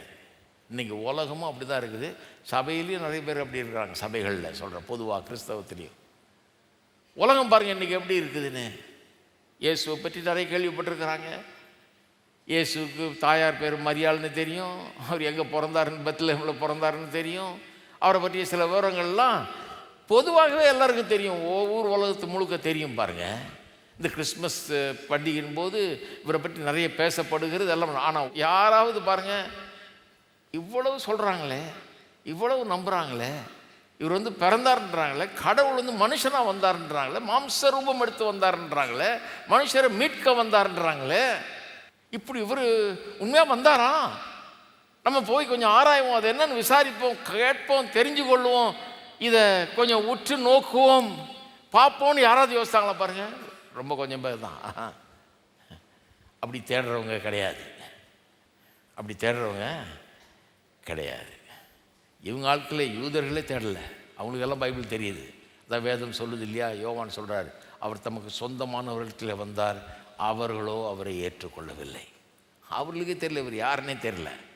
இவ்வளோ விசேஷமானவர் வந்திருக்கிறாரு, யாருன்னே தெரியல. யாக்கோபிலிருந்து ஒரு நட்சத்திரம் உதிக்கும் அப்படின்னு க்ளீனாக சொல்லியிருக்கு. இவங்களுக்கு அதை பற்றி கவலையே இல்லை. இந்த ஆளுக்கு தேடி வந்திருக்கிறாங்க, இதையெல்லாம் நம்பி தான் வந்திருக்கிறாங்க, கேள்விப்படுறாங்க, ஊரே கலங்குது, எல்லாம் பண்ணுது. ஆனால் யாரும் போய் இதை பார்க்கணும், தெரிந்து கொள்ளணுன்ற யோசிக்கவே இல்லை. இன்டிஃபரன்ஸ், அதான் ரியாக்ஷன், இவங்களுடைய ரியாக்ஷன். அதாவது அக்கறையின்மை, அலட்சியம். உலகம் இந்த கிறிஸ்மஸ் அப்படியே அலட்சியம் பண்ணுது பாருங்க. என்னமோ கிறிஸ்மஸ் என்னமோ கொண்டாடுற, கேக்கு வெட்டுறாங்க, கேக்கு சாப்பிட்றாங்க, பிரியாணி ஆக்கி சாப்பிட்றாங்க, எல்லோரும் கொண்டாடுறாங்க. ஆமாம் கிறிஸ்மஸா, ஓகே ஹாப்பி கிறிஸ்மஸ் போங்க அப்படின்ட்டு போயிட்டே இருக்கிறாங்க. யார் இது உண்மையா? கிறிஸ்மஸ் மனுஷனாக வந்தார் கடவுள்ன்றாங்களே, இது உண்மை, இவ்வளோ பெரிய காரியத்தை சொல்லலாமா? இது பொய்யா இருக்குமா, உண்மையாக இருக்குமா? இது ஆராய வேணாமா? இதை நான் போய் கேட்க வேணாமா? தெரிஞ்சு கொள்ள வேணாமா? இது என்னன்னு பார்க்க வேணாமா? இவ்வளோ பெரிய உலகம் முழுக்க கொண்டாடுறாங்க, இவரை இவ்வளோ பேர் பின்பற்றுறாங்க உலகம் முழுக்க இந்த இயேசுவை. இதில் ஏதாவது உண்மை இருக்குமோ? இது நமக்கு தேவைப்படுகிற உண்மையோ? இது நம்முடைய வாழ்க்கைக்கு அவசியமோ? இந்த ராஜா இப்படி வந்திருக்கிறவர் என்ன ஆளுனுமே, அவர் உண்மையாக இருந்தால் என்னுடைய ராஜாவாக இருக்கணுமே, எனக்கு அவர் சமாதானத்தை கொடுக்கணுமே, எனக்கு நிம்மதியை தரணுமே, எனக்கு நிம்மதியான எதிர்காலத்தை நித்தியத்தை அவர் தரணுமே, இதெல்லாம் நான் கோட்டை விட்டுருவேணும் யோசித்து பார்க்கறது கிடையாது. நிறைய பேர் கிறிஸ்தவர்கள் அப்படி இருக்கிறாங்க. உலகத்தை போல தான் நிறைய பேர் இருக்கிறாங்க. 8 கிலோமீட்டர் தூரம் நினச்சா டக்குன்னு போய் நேராக போய் பார்த்துட்டு வந்துடலாம். அவங்கள கேட்டால் சொல்லியிருப்பாங்க, இல்லைங்க இன்றைக்கி வேர்ல்டு கப்புங்க ஆராய்ச்சிக்கு போகுது, நான் வீட்டில் உட்காந்து கொஞ்சம் நேரம் டிவி பார்க்கலான் இருக்கிறேன், இல்லை இன்றைக்கி தான் எனக்கு லீவு, நான் கொஞ்சம் உட்காந்து தூங்கலான் இருக்கிறேன். இதுக்கெல்லாம் எனக்கு நேரம் கிடையாது, இதெல்லாம் ரொம்ப முக்கியமே கிடையாது. பைபிள் தெரியும், பாட்டு தெரியும், கிறிஸ்தவ பேர் வச்சுருக்கிறாங்க, கோயிலுக்கு போகிறாங்க. அது கிறிஸ்மஸ் அன்றைக்கி போகாதவங்க கூட போயிடுவாங்க. என்றைக்கும் போகாதவங்க கூட கிறிஸ்மஸ் அன்னைக்கு போயிடுவாங்க. ஆனால் கிறிஸ்மஸை கண்டிப்பாக டோட்டலாக கோட்டை விட்டுருவாங்க. அது என்னங்கிறத பற்றியும் இல்லை, கிறிஸ்மஸ் அன்னைக்கு கோயிலுக்கு போயிட்டு வரணும் இல்லையா, ஏதோ கோயிலுக்கு போயிடணுமே, அங்கே போய் கொஞ்ச நேரம் உட்காந்து வந்துட்டு புது சட்டையெல்லாம் போட்டு போயிட்டு கோயிலில் உட்காந்து வந்துட்டு வந்து அப்புறம் கேக்கு வாங்கி சாப்பிட்டுவிட்டு எப்படியா கொண்டாடணும் இல்லையா, கிறிஸ்மஸ் ஆச்சே. அதாவது கிறிஸ்மஸ் தான் என்னன்னு பார்க்குறத விட்டுட்டு மீதி எல்லாம் பண்ணுறது, கேக்கை வாங்கிறது, பிரியாணியை செய்கிறது, புது சட்டையை வாங்கிறது, போய் எல்லாத்தையும் கொண்டாந்து டெக்கரேட் பண்ணுறது, எல்லாம் பண்ணுறது, கிறிஸ்மஸ் பாட்டெல்லாம் பாடுறது, அதை போடுறது, அதை கேட்குறது எல்லாம் இருக்குது. ஆனால் இவர் உண்மையா, இவர் தான் ஆண்டவரா, இவர் தான் ராஜாவா, இந்த ராஜா என்னுடைய ராஜாவா, இந்த ராஜா என்னுடைய வாழ்க்கையை ஆள்றாரா, இந்த ராஜாவை எனக்கு தெரியுமா, இந்த ராஜா என்னுடைய ராஜாவாயிட்டாரா, எனக்காக வந்திருக்கிறாருன்றாங்களே. இவ்வளோ பாடுறாங்க, இவ்வளோ சொல்கிறாங்க, இதை நான் போய் ஆழமாக விசாரிக்க வேணாம், ஆழமாக கேட்க வேணாமா, இதை யோசிக்க வேணாமா, இதை தெரிந்து கொள்ள வேணாமா, வெறும் கேட்க சாப்பிட்டா போதுமா? இது ஒரு பெரிய ஒரு இதாகிட்டோம். கிறிஸ்மஸை வச்சு பல சண்டைகள்லாம் நடக்கும். கிறிஸ்மஸுக்கு சட்டை எடுத்து கொடுக்கல இவர். ஒரு வீட்டில் அந்த சண்டை வேற. மருமகனுக்கு சட்டை எடுத்து கொடுக்காம போயிட்டாரியா, கிறிஸ்மஸுக்கு கேக் அனுப்பாமல் போயிட்டாரு, மெரி கிறிஸ்மஸ்னு வாழ்த்து அனுப்பாமல் போயிட்டாரு எல்லாம் சொல்லுவாங்க. ஆனால் அந்த கிறிஸ்மஸை பற்றி கொஞ்சம் கூட அவங்களுக்கு கிறிஸ்மஸ் தான் என்னங்கிறத பற்றி எந்த விதமான எண்ணமும் கிடையவே கிடையாது. எப்படி இருக்குது பாருங்கள். இது ஒரு விதமான ரியாக்ஷன். இதே ரியாக்ஷன் அன்னைக்கு இருந்தது. யார்கிட்ட இருந்தது? ஏரோது கூட அப்படி தான் ரியாக்ட் பண்ணான். அவனே கூட மாட ஆட்களெல்லாம் அனுப்பிச்சிருக்கவனை போய் பார்த்துட்டு வாங்கயா, என்ன உண்மை அது, இந்த ராஜாவை பற்றி நிறைய சொல்லியிருக்கிறாங்க, வராருன்னு, வந்துட்டாரா? அதெல்லாம் கிடையாது, நீங்கள் பார்த்துட்டு எனக்கு சொல்லுங்க அவன்றான். உட்காந்துக்கிட்டேன். அலட்சியம், அக்கறையின்மை. ஜனங்கள்லாம் கேட்டவனும் ஒரு மாதிரி ஆனாங்க. அப்புறம் அவன் வேலையை பார்க்க போயிட்டான். வீட்டில் சாம்பார் அடுப்பில் இருக்குதுங்க, நான் போய் அதை பார்க்கணும், இதுக்கெல்லாம் யாருக்கு டைம் இருக்குது, பெத்லஹேமுக்கு எங்கே போகிறது, இது பக்கத்தில் 8 கிலோமீட்டர், அது 2 மணி நேரம் நடந்து போயிட்டு வரலாம், நம்மளால் முடியாது, அவங்க போயிட்டு வரட்டும், பார்க்கட்டும், என்ன ஆகுதோ ஆகட்டும், என்ன இப்போது எந்த ராஜா வந்தால் நமக்கு என்ன, இன்றைக்கி சாம்பார் ஆகணும், இன்றைக்கி நான் கறியை பொரிக்கணும், இன்றைக்கி சாப்பிட்ணும், அவ்வளோதான். அலட்சியம், அக்கறையின்மை. இன்றைக்கி உலகம் முழுக்க அதை பார்க்கலாம், எல்லா ஜனங்கள் மத்தியிலும் பார்க்கலாம், உலகத்தார் மத்தியிலும் பார்க்கலாம், கிறிஸ்தவர்கள் நிறைய பேர் மத்தியிலையும் பார்க்கலாம். இதை இப்படிப்பட்ட ஒரு அலட்சியத்தை இது ஆழம் ஆராய்வதில்லை.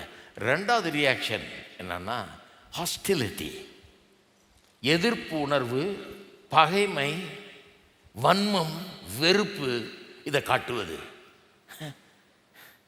இது ரொம்ப ஆச்சரியமாக இருக்கு எனக்கு.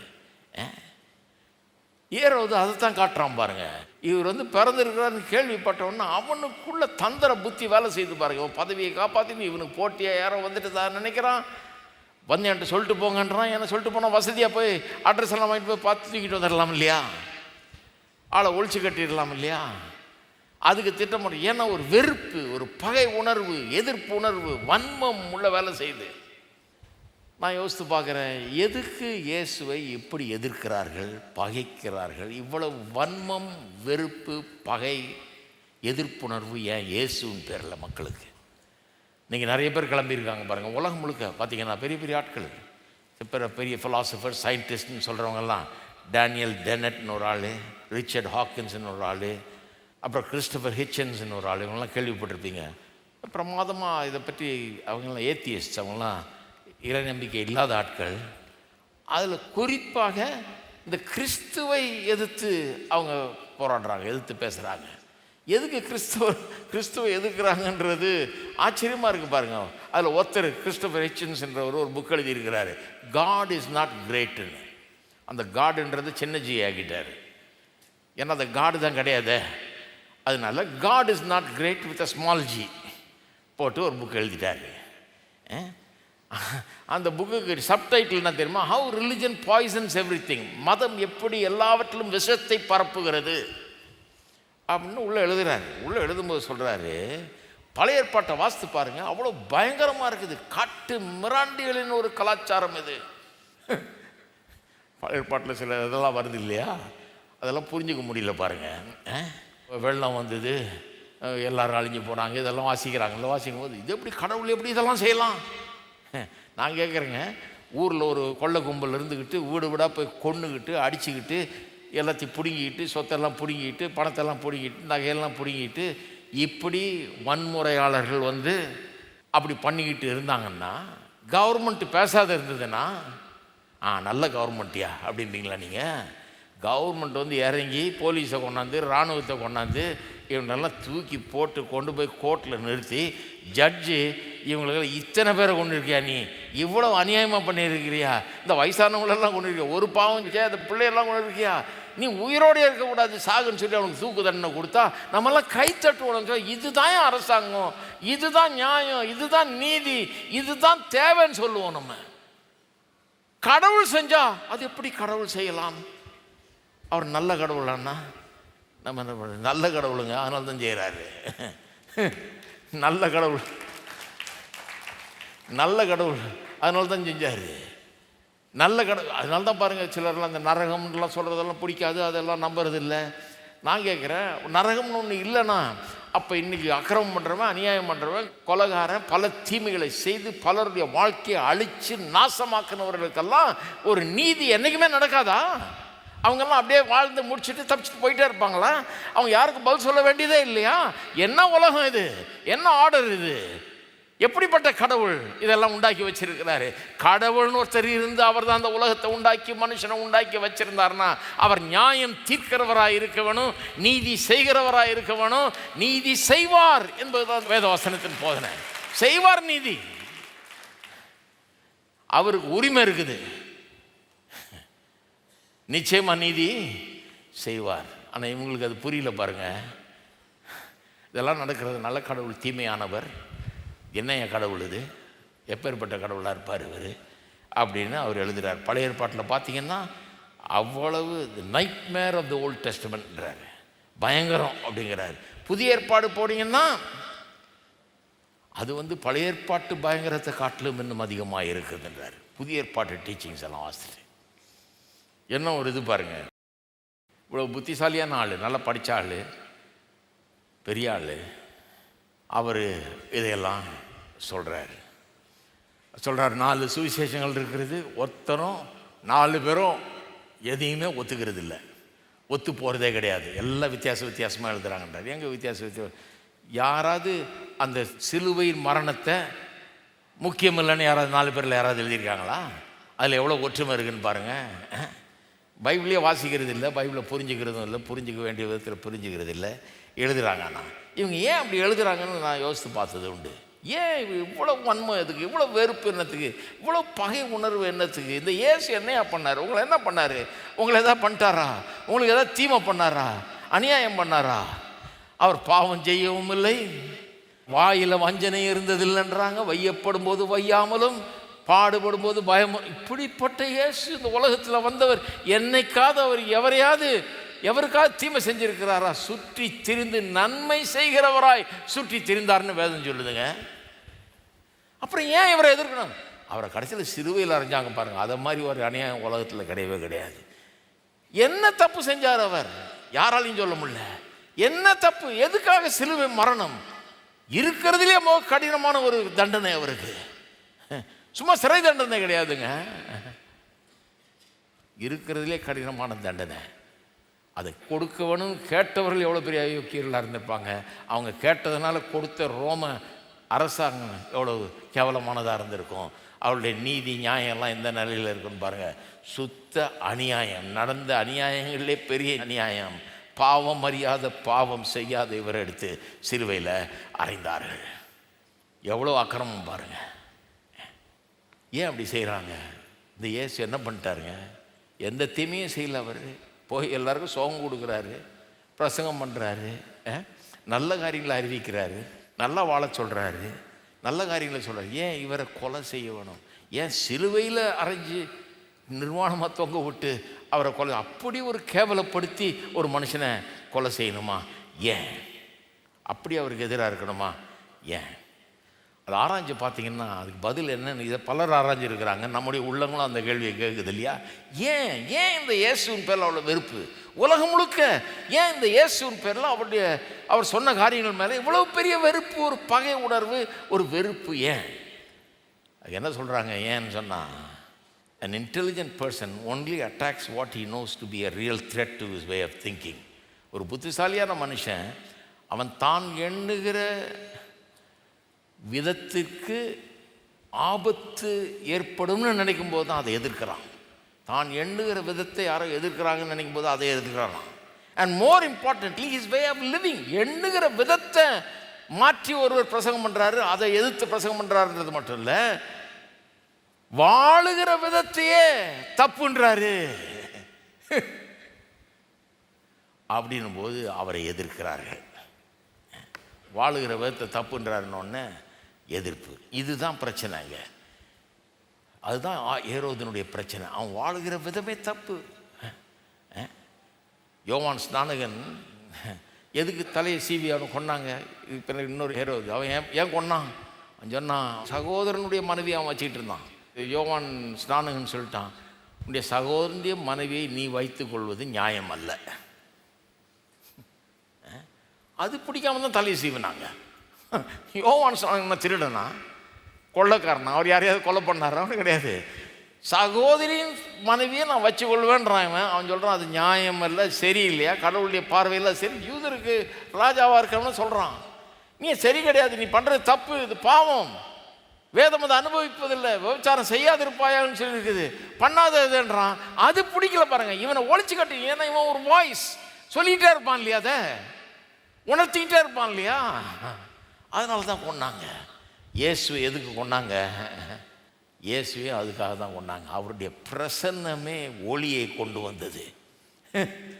பாவம் செய்கிறவர்கள் பாருங்க, வேத வசனம் சொல்லுது, யோவான் சுவிசேஷத்தில் அவர் சொல்கிறாரு, அந்த 4வது வசனத்தில் பார்த்தீங்கன்னா, யோவான் எழுதின சுவிசேஷம் 1ஆம் அதிகாரத்தில் பார்த்தீங்கன்னா ரொம்ப பிரமாதமாக அங்கே சொல்லப்பட்டிருக்குது பாருங்கள்.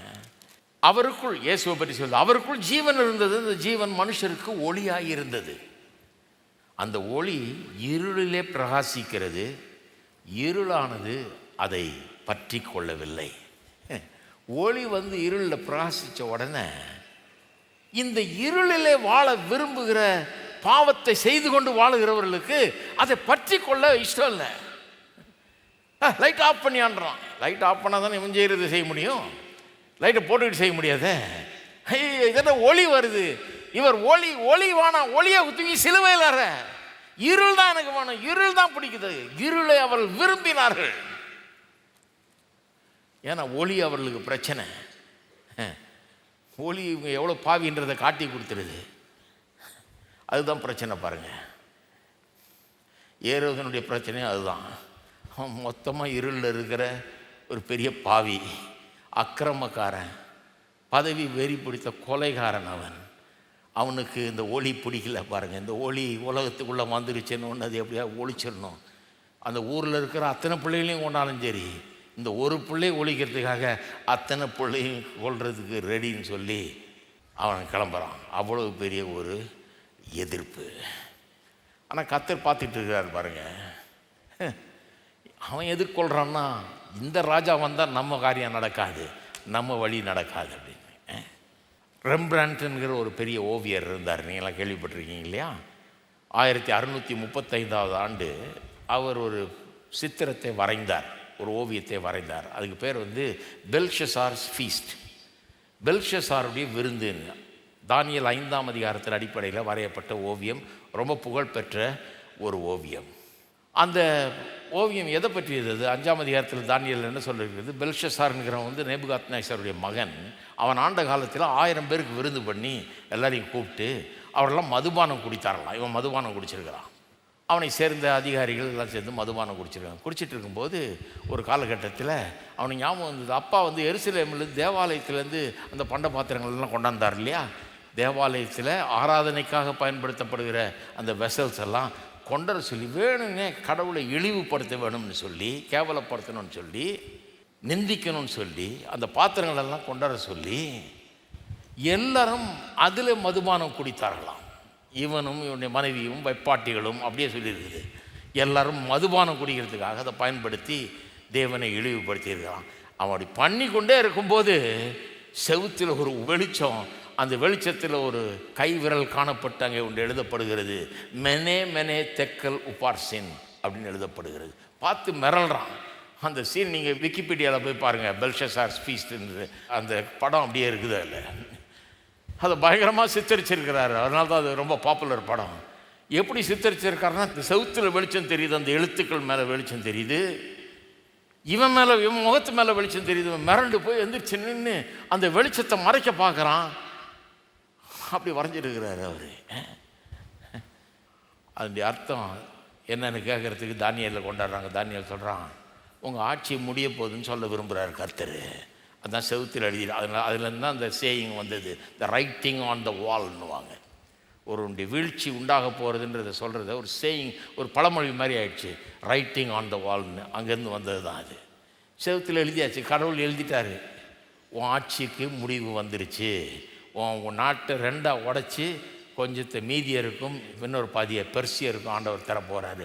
உன்னை தராசில் வச்சு அவர் அளந்து பார்த்துட்டாரு, நீ குறை உள்ளவனாய் காணப்படுகிறாய், க்ளோஸ், உன் ஆட்சி முடிஞ்சு தின்றாங்க. அதோடு அவன் ஒழிஞ்சான் பாருங்க, உடனே கொல்லப்படுகிறான், முடிஞ்சது அவனுடைய ஆட்சி. ஏரோது அந்த நிலையில் தான் இருக்கிறான் பாருங்க. ஏரோது அவன் பெரிய ஒரு ராஜான்னு நினச்சிக்கிட்டு அவனுடைய வல்லமை அவனுடைய இதெல்லாம் காட்டுறதுக்கு கொக்கரிக்கிறான். அவன் எல்லா குழந்தைகளும் கொன்று தீத்தான் பாருங்க. அழுகை கேட்குது, பெத்லஹேம் எங்கும் அழுகை கேட்குது. எரேமியா தீர்க்கதரிசி அதை பற்றி சொல்லிட்டார் ஏற்கனவே.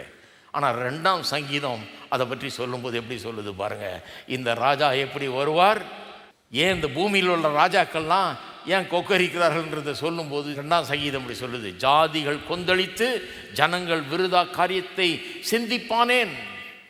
கர்த்தருக்கு விரோதமாகவும் அவர் அபிஷேகம் பண்ணவருக்கு விரோதமாகவும் பூமியின் ராஜாக்கள் எழும்பி நின்று அதிகாரிகள் ஏகமாய் ஆலோசனை பண்ணி. இது ஒரு மெசியானிக் சங்கீதம், இயேசுவை குறித்த சங்கீதம். அவர்கள் கட்டுகளை அறுத்து அவர்கள் கயிறுகளை நம்ம விட்டு எரிந்து போடுவோம் என்கிறார்கள். பரலோகத்தில் வீற்றிருக்கிறவர் நகைப்பார், ஆண்டவர் அவர்களை இகழுவார். அப்பொழுது அவர் தமது கோபத்திலே அவர்களோடு பேசி தமது உக்கிரத்திலே அவர்களை கலங்க பண்ணுவார். கலங்கினாங்க இல்லையா? நான் என்னுடைய பரிசுத்த பர்வதமாகிய சீயோன் மீதில் என் ராஜாவை அபிஷேகம் பண்ணி வைத்தேன் என்றார். தீர்மானத்தின் விவரம் சொல்லுவேன். கர்த்தர் என்னை நோக்கி, நீர் என்னுடைய குமாரன், இன்று நான் உம்மை ஜனிப்பித்தேன். பார்த்தீங்களா? அது முழுக்க முழுக்க இயேசுவை பற்றியது. என்னை கேளும், அப்பொழுது ஜாதிகள் உமக்கு சுதந்திரமாகவும் பூமியின் எல்லைகள் உமக்கு சொந்தமாகவும் கொடுப்பேன். இரும்பு கோலாதவர்களை நொறுக்கி குயக்காலத்தை போல் அவர்களை உடைத்து போடுவீர் என்று சொன்னார். இப்பொழுதும் ராஜாக்களே உணர்வடையுங்கள், பூமியின் நியாயாதிபதிகளே எச்சரிக்கையாயிருங்கள். பயத்துடனே கர்த்தரை சேவியுங்கள், நடுக்கத்துடனே களி கூறுங்கள். குமாரன் கோபம் கொள்ளாமலும் நீங்கள் வழியில் அழியாமலும் இருக்கும்படி அவரை முத்தம் செய்யுங்கள். கொஞ்ச காலத்தில் அவருடைய கோபம் பற்றி எரியும், அவரை அண்டிக் கொள்கிற யாவரும் பாக்கியவான்கள். எத்தனை பேர் இன்றைக்கு அவரை அண்டிக் கொண்டிருக்கிறீங்க? ஏரோதனுடைய முடிவு காலம் வந்துருச்சு பாருங்க.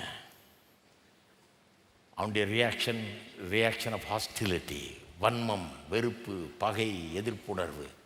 இன்றைக்கு நிறைய பேருக்கு அப்படி இருக்குது. நிறைய பேர் அப்படிப்பட்ட ஒரு எதிர்ப்புணர்வு கொண்டவர்களாக இருக்கிறாங்க. எதுக்கு பாய்க்கிறாங்க இயேசு? ஒன்றும் இல்லை, இந்த இயேசு உண்மையாகவே அவர் ராஜாவாக இருந்தால், அவர் ஆண்டால் நான் ஆட முடியாது நினச்சபடி. அதுதான் அவங்க பிரச்சனை, வேறு எதுவுமே கிடையாது. இவங்க தங்கள் வாழ்க்கைக்கு இவர்கள் ராஜாவாக இருக்கணும்னு விரும்புகிறாங்க. தாங்க நினச்சதெல்லாம் செய்யணும், நாங்கள் விரும்பி என்னதெல்லாம் அடையணும், எது தேவையோ அதெல்லாம் நாங்கள் எடுத்துக்கணும், எங்கள் விருப்பங்கள் எங்கள் ஆசைகள் நிறைவேறணும், எவன் செத்தா நமக்கு என்ன அப்படிங்கிற மாதிரி. 3வது ரியாக்ஷன், இதை சொல்லி முடிச்சிடுறேன், வர்ஷிப், ஆராதனை.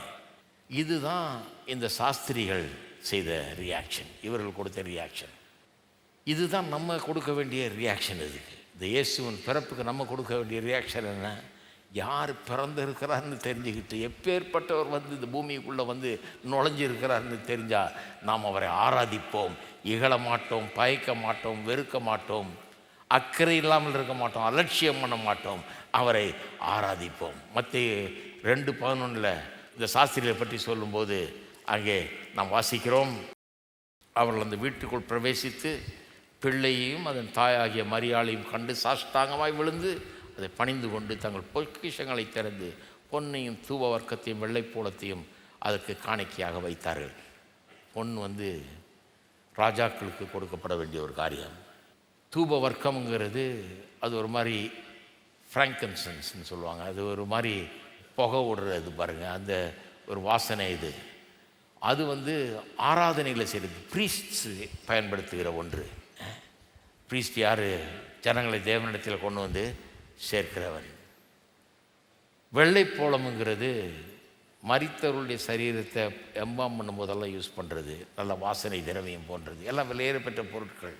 இதெல்லாம் இவர் ராஜாங்கிறது அங்கீகரிக்கிறாங்க, இவர் நம்மை தேவனிடத்தில் கொண்டு வந்து சேர்க்க வர்றவர்ன்றதை அங்கீகரிக்கிறாங்க. அது மட்டும் இல்லை, எப்படி சேர்க்கிறாரு? நமக்காக மரித்து அடக்கம் பண்ணப்பட்டு உயிரோடு எழுந்து அப்படி நம்ம ஆண்டவர்கிட்ட சேர்க்கிறவன்றதை அந்த வெகுமதிகள் மூலமாகவே அவர்களுக்கு தெரியுமான்னு தெரியாது இதெல்லாம். ஆனால் அவங்களுடைய வெகுமதிகள் எப்படியோ அந்த சுவிசேஷத்தை அப்படியே சொல்லுது பிரமாதமாக. அவங்க எப்படி ஆராதிச்சாங்கன்றது மட்டும் இல்லை, இதில் என்ன பிரமாதம்னா அவங்க ஆராதித்தது மட்டும் இல்லை, யார் அவரை ஆராதித்தார்கள்ன்றது ரொம்ப முக்கியம். இவர்கள் யார்? இவர்கள் புறஜாதியார், தேவனுடைய மக்கள் இல்லை, புறஜாதியார். அவர்கள் தான் வந்து வணங்குகிறாங்க இவரை. ஏன் இது ரொம்ப முக்கியம்? முக்கியம்னா லூக்கா 2:10-11 நமக்கு சொல்லப்பட்டிருக்கிறது இல்லையா? தேவதூதன் வந்து மெய்ப்பொருளுக்கு சொல்லும்போது, இயேசுவின் பிறப்பை சொல்லும்போது, இதோ எல்லா ஜனத்துக்கும் மிகுந்த சந்தோஷத்தை உண்டாக்கும் நற்செய்தி. எல்லா ஜனத்துக்கும்ன்றதை அண்டர்லைன் பண்ணுங்க. எல்லா ஜனத்துக்கும், வெறும் யூதர்களுக்கு இல்லை, எல்லா ஜனத்துக்கும். அது அன்னைக்கே இந்த சாஸ்திரிகள் வந்த போதே எல்லா ஜனத்துக்கும் வந்தவர் இவர். இவங்களுக்கும் யூதர்களுக்கும் சம்மந்தமே கிடையாது. இவர்கள் வந்து புறஜாதியானவர்கள். ஒருவேளை பாபிலோன் சேர்ந்தவங்க, அவங்க அந்த பின்னணியிலேருந்து வந்தவங்க. எல்லா ஜனத்துக்கும் சந்தோஷத்தை உண்டாக்கும் நற்செய்தி உங்களுக்கு அறிவிக்கிறேன். இன்று கர்த்தராகிய இயேசு கிறிஸ்துவின் இரட்சகர் உங்களுக்கு தாவீதின் ஊரிலே பிறந்திருக்கிறார். என்ன அற்புதம், என்ன அற்புதமான செய்தி. நான் சொல்கிறேன், நீங்கள் எந்த பின்னணியிலேருந்து வந்தாலும் சரி, எந்த ஜாதி, குலம், கோத்திரம், மொழி, இனத்தை சேர்ந்தவர்களாக இருந்தாலும் சரி, இட் டசன்ட் மேட்டர். நான் சொல்லுகிறேன், உங்களுக்கு இன்றைக்கு இயேசு பிறந்திருக்கிறார். உங்களுக்காகவே, உங்களுக்காக பிறந்திரு. எனக்காக ஐயோ நான் எங்கள் ஊர் சின்ன ஊருங்க, அங்கே ஒரு மூலையில். உங்களுக்காக தான், உங்களுக்காக பிறந்திருக்கிறார். இந்த பெத்லகேம் என்ற அந்த சின்ன ஊரில் இருக்கிற ஏழை மெய்ப்பொருள் கொஞ்சம் உங்களுக்கு பிறந்திருக்கிறார். ஐயோ பெரிய பணக்காரங்களுக்கு நினைப்பேன். இல்லை, உங்களுக்கும் பிறந்திருக்கிறாரு.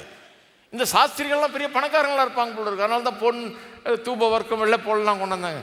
அவங்களுக்கும் பிறந்திருக்கிறாரு. இதுதான் இந்த சுவிசேஷத்தின் அற்புதமான ஒரு காரியம். இந்த சுவிசேஷத்தினுடைய அற்புதமான காரியம் என்னன்னா,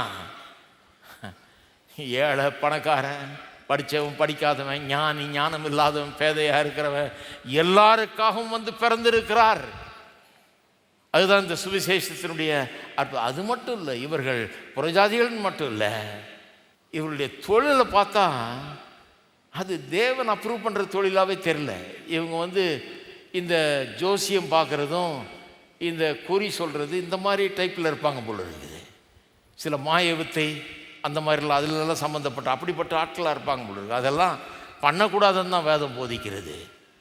அப்படி பார்த்திங்கன்னா இவர்கள் புறஜாதியார் மட்டும் இல்லை, பவுல் சொல்லுகிறது போல பிறஜாதியாரில் பிறந்த பாவிகள் அப்படின்னு சொல்லலாம். அந்த மாதிரியான ஆட்கள் அவர்கள்லாம் வந்து இவரை வணங்கி இவரை ஆராதிக்கிறார்கள். அந்த ஒரு காட்சியிலேயே எல்லாத்தையும் அடக்கியாச்சு சுவிசேஷத்தை பற்றி. ஆபிரகாமுக்கு அன்றைக்கு ஆண்டவர் சொன்னார், உன் மூலம் பூமியின் வம்சங்கள் எல்லாம் ஆசீர்வதிக்கப்படாத வம்சமே இருக்காதுன்னாரு. எப்படி? ஒரே வழியில தான் அது நிறைவேற முடியும். பூமியின் வம்சம் எல்லாம் ஆபிரகாம் மூலமா எப்படி ஆசீர்வதிக்க முடியும்? ஆபிரகாமின் சந்ததியில் ஆபிரகாமின் மகனாக வந்து இயேசு பிறப்பார். அவர் உலக இரட்சகராக வருவார். அவர் மூலம் எந்த ஜாதி, ஜனம், இனமாக இருந்தாலும் சரி எல்லாருக்கும் ரட்சிப்பு உண்டாகும். அப்படிதான் பூமியின் வம்சங்களுக்கெல்லாம் ஆசீர்வாதம் உண்டாகும். அது அப்படியே இந்த ஸ்டோரியில் அப்படியே ஒரு சின்ன சம்பவத்தில் அதை உள்ளடக்கியாச்சு. இயேசு சொல்லுகிறார், உலகமெங்கும் சென்று சகல ஜாதிகளுக்கும் சுவிசேஷத்தை பிரசங்கியுங்கள், சகல சிருஷ்டிக்கும் சுவிசேஷத்தை சிருஷ்டியா மனுஷனாம அவனுக்கு சுவிசேஷத்தை அறிவின்றார். உலகம் எந்த ஜாதி, இனம், கோத்திரம் யாராக இருந்தாலும் சரி அவனுக்கு அறிவின்றார். அதெல்லாம் இங்கே அப்படியே வந்துடுது. அவர் பிறக்கும் போதே இதெல்லாம் வெளிப்படுத்தணும். சுவிசேஷம்னா என்ன? இவர் எதுக்காக பிறந்திருக்கிறார்? எல்லாருக்காகவும் பிறந்திருக்கிறாரு. பவுல் போய் புறஜாதிகள் மத்தியில் சுவிசேஷத்தை பிரசங்கம் பண்ணுறார் உலகம் முழுக்க. பரலோகத்தில் ஒரு நாள் சொல்லப்பட்டிருக்கிறது, எல்லா ஜாதி, இனம், மொழி, கோத்திரத்தார், குலத்தார் எல்லாரும் இருப்பார்கள், ஏராளமான மக்கள் அங்கே இருப்பார்கள் என்று சொல்லப்பட்டிருக்கிறது. இது எல்லாம் ஒரு கதையில் அடக்கிட்டாங்க பாருங்கள். ஜனவரி 6ஆம் தேதி கிறிஸ்மஸுக்கு பிறகு 12 நாளைக்கு பிறகு எப்பிஃபனின்ற ஒரு பண்டிகையை கொண்டாடுகிறார்கள் மேற்கத்திய நாடுகள்லாம். எப்பிஃபனின்னா மேனிஃபெஸ்டேஷன் அர்த்தம், அதாவது வெளிப்பாடு. அதாவது புறஜாதியாருக்கு தேவன் வெளிப்படுகிறார் என்பதை சொல்கிறார். முக்கியமாக இந்த சாஸ்திரிகள் எப்படி இயேசுவை பணிந்து கொண்டார்கள்ன்றதை கொண்டாடுறதுக்காக அந்த பண்டிகை மேற்கத்திய நாடுகளெல்லாம் அதை கொண்டாடுறாங்க. எப்படி சாஸ்திரிகளுக்கு அவர் காட்சி அளித்தார், தன்னை வெளிப்படுத்தினார். நான் சொல்கிறேன், இந்த இயேசுங்கிறவர் இந்த மேக்னெட் மாதிரி. இந்த மேக்னெட்டை கொண்டு போய் வச்சிங்கன்னா கிடக்கிற எல்லாம் இவர் மத்தியில் யாரெல்லாம் வர்றாங்க? சமாரியர்கள் வர்றாங்க, வேசிகள் வர்றாங்க, ஆயக்காரர்கள் வர்றாங்க, பலவிதமான ஆட்கள், ரோம போர்ச்சேவர்கள் வர்றாங்க, அதிகாரிகள் வர்றாங்க, குஷ்டரோகிகள் வர்றாங்க. எல்லாரும் வரலாம், நீங்களும் நானும் யாராக இருந்தாலும் வரலாம். ஒரு மேக்னெட் மாதிரி வருது, எல்லாரையும் இழுத்து கொள்ளுகிறார். சொல்கிறார், நான் உயர்த்தப்படும் போது எல்லாரையும் இழுத்துக்கொள்வேன் என்னண்டில் என்றார். ஒரு மேக்னெட் மாதிரி இன்றைக்கு எல்லாரையும் கவர்ந்து இழுத்து கொண்டிருக்கிறார். சிலர் கேட்குறாங்க, என்னையா எல்லாம் இவர்கிட்ட போகிறாங்களே அப்படின்னு. ஆமாம், கவர்ந்து இழுக்கிறார் இவர். தம்முடைய அன்பினால், தயவினால், இரக்கத்தினால், வலிமையினால் அல்ல, அவருடைய அகங்காரத்தினால் அல்ல, ஆணவத்தினால் அல்ல, அதிகாரத்தினால் அல்ல, தயவினால், கிருபையினால், அன்பினால் அவர் கவர்ந்து இழுக்கிறார். அப்போ நான் சொல்கிறேன், இன்னைக்கு நீங்கள் என்ன முடிவு பண்ணிட்டீங்க? இவரை அலட்சியம் பண்ணுறதா, இவரை எதிர்க்கிறதா, இவரை ஆராதிக்கிறதா? நம்முடைய முடிவு இவரை ஆராதிக்க வேணும் என்பதே தான். கிறிஸ்மஸ் பிலாத்துக்கிட்ட கொண்டு போகிறாங்க அவரை. பிலாத்து கேட்குறான், நீ என்ன ராஜாவாமே? நீ ராஜாவா அப்படின்னா, நீ சொன்னபடியே தான்றார். ஆமாம், நீர் சொல்லுகிறீர் நான் ராஜான்னு. இதுக்காகவே நான் பிறந்தேன், இதுக்காகவே நான் வந்தேன், சத்தியத்துக்கு சாட்சி சொல்கிறதுக்காக நான் வந்திருக்கிறேன். சத்தியத்தை விரும்புகிறோம், என்னுடைய சத்தத்துக்கு செவி கொடுக்குறான்னாரு. அப்போ நான் சொல்கிறேன், இதுக்குனே பிறந்தவர், இதுக்குனே வந்தவர், இதுக்குனே தான் பிறந்தேன்றார். எதுக்கு? மக்களுடைய உள்ளத்தில் ஆட்சி செய்து, ஆளுகை செய்து, அவர்களை கவர்ந்து இழுத்து, அன்பினால் அவர்களை சொந்தமாக்கி ஆளுகை செய்து, அவர்களுக்கு ஆண்டவராக இருந்து நல்ல வழியில் அவர் நடத்துவதற்காக அவர் சேர்ந்திருக்கிறார். நம்ம எல்லோரும் எழுந்து நிற்போம். நான் சொல்கிறேன், இன்றைக்கி அவரை ஆண்டவராக ஆக்கியிருக்கீங்களா? நீங்கள் ஏற்றுக்கொண்டிருக்கீங்களா? அவர் உங்களுடைய ராஜாவாக இருக்கிறாரா? இவர் தான் உங்கள் ராஜாவா? இந்த பொல்லாத உலகத்தில் இவர் நம்முடைய ராஜாவாக இருந்தால் இந்த உலகத்தில் கூட நமக்கு இவருடைய உதவி இருக்கும். நாம் வெற்றிகரமாக இதை கடந்து செல்ல உதவும்.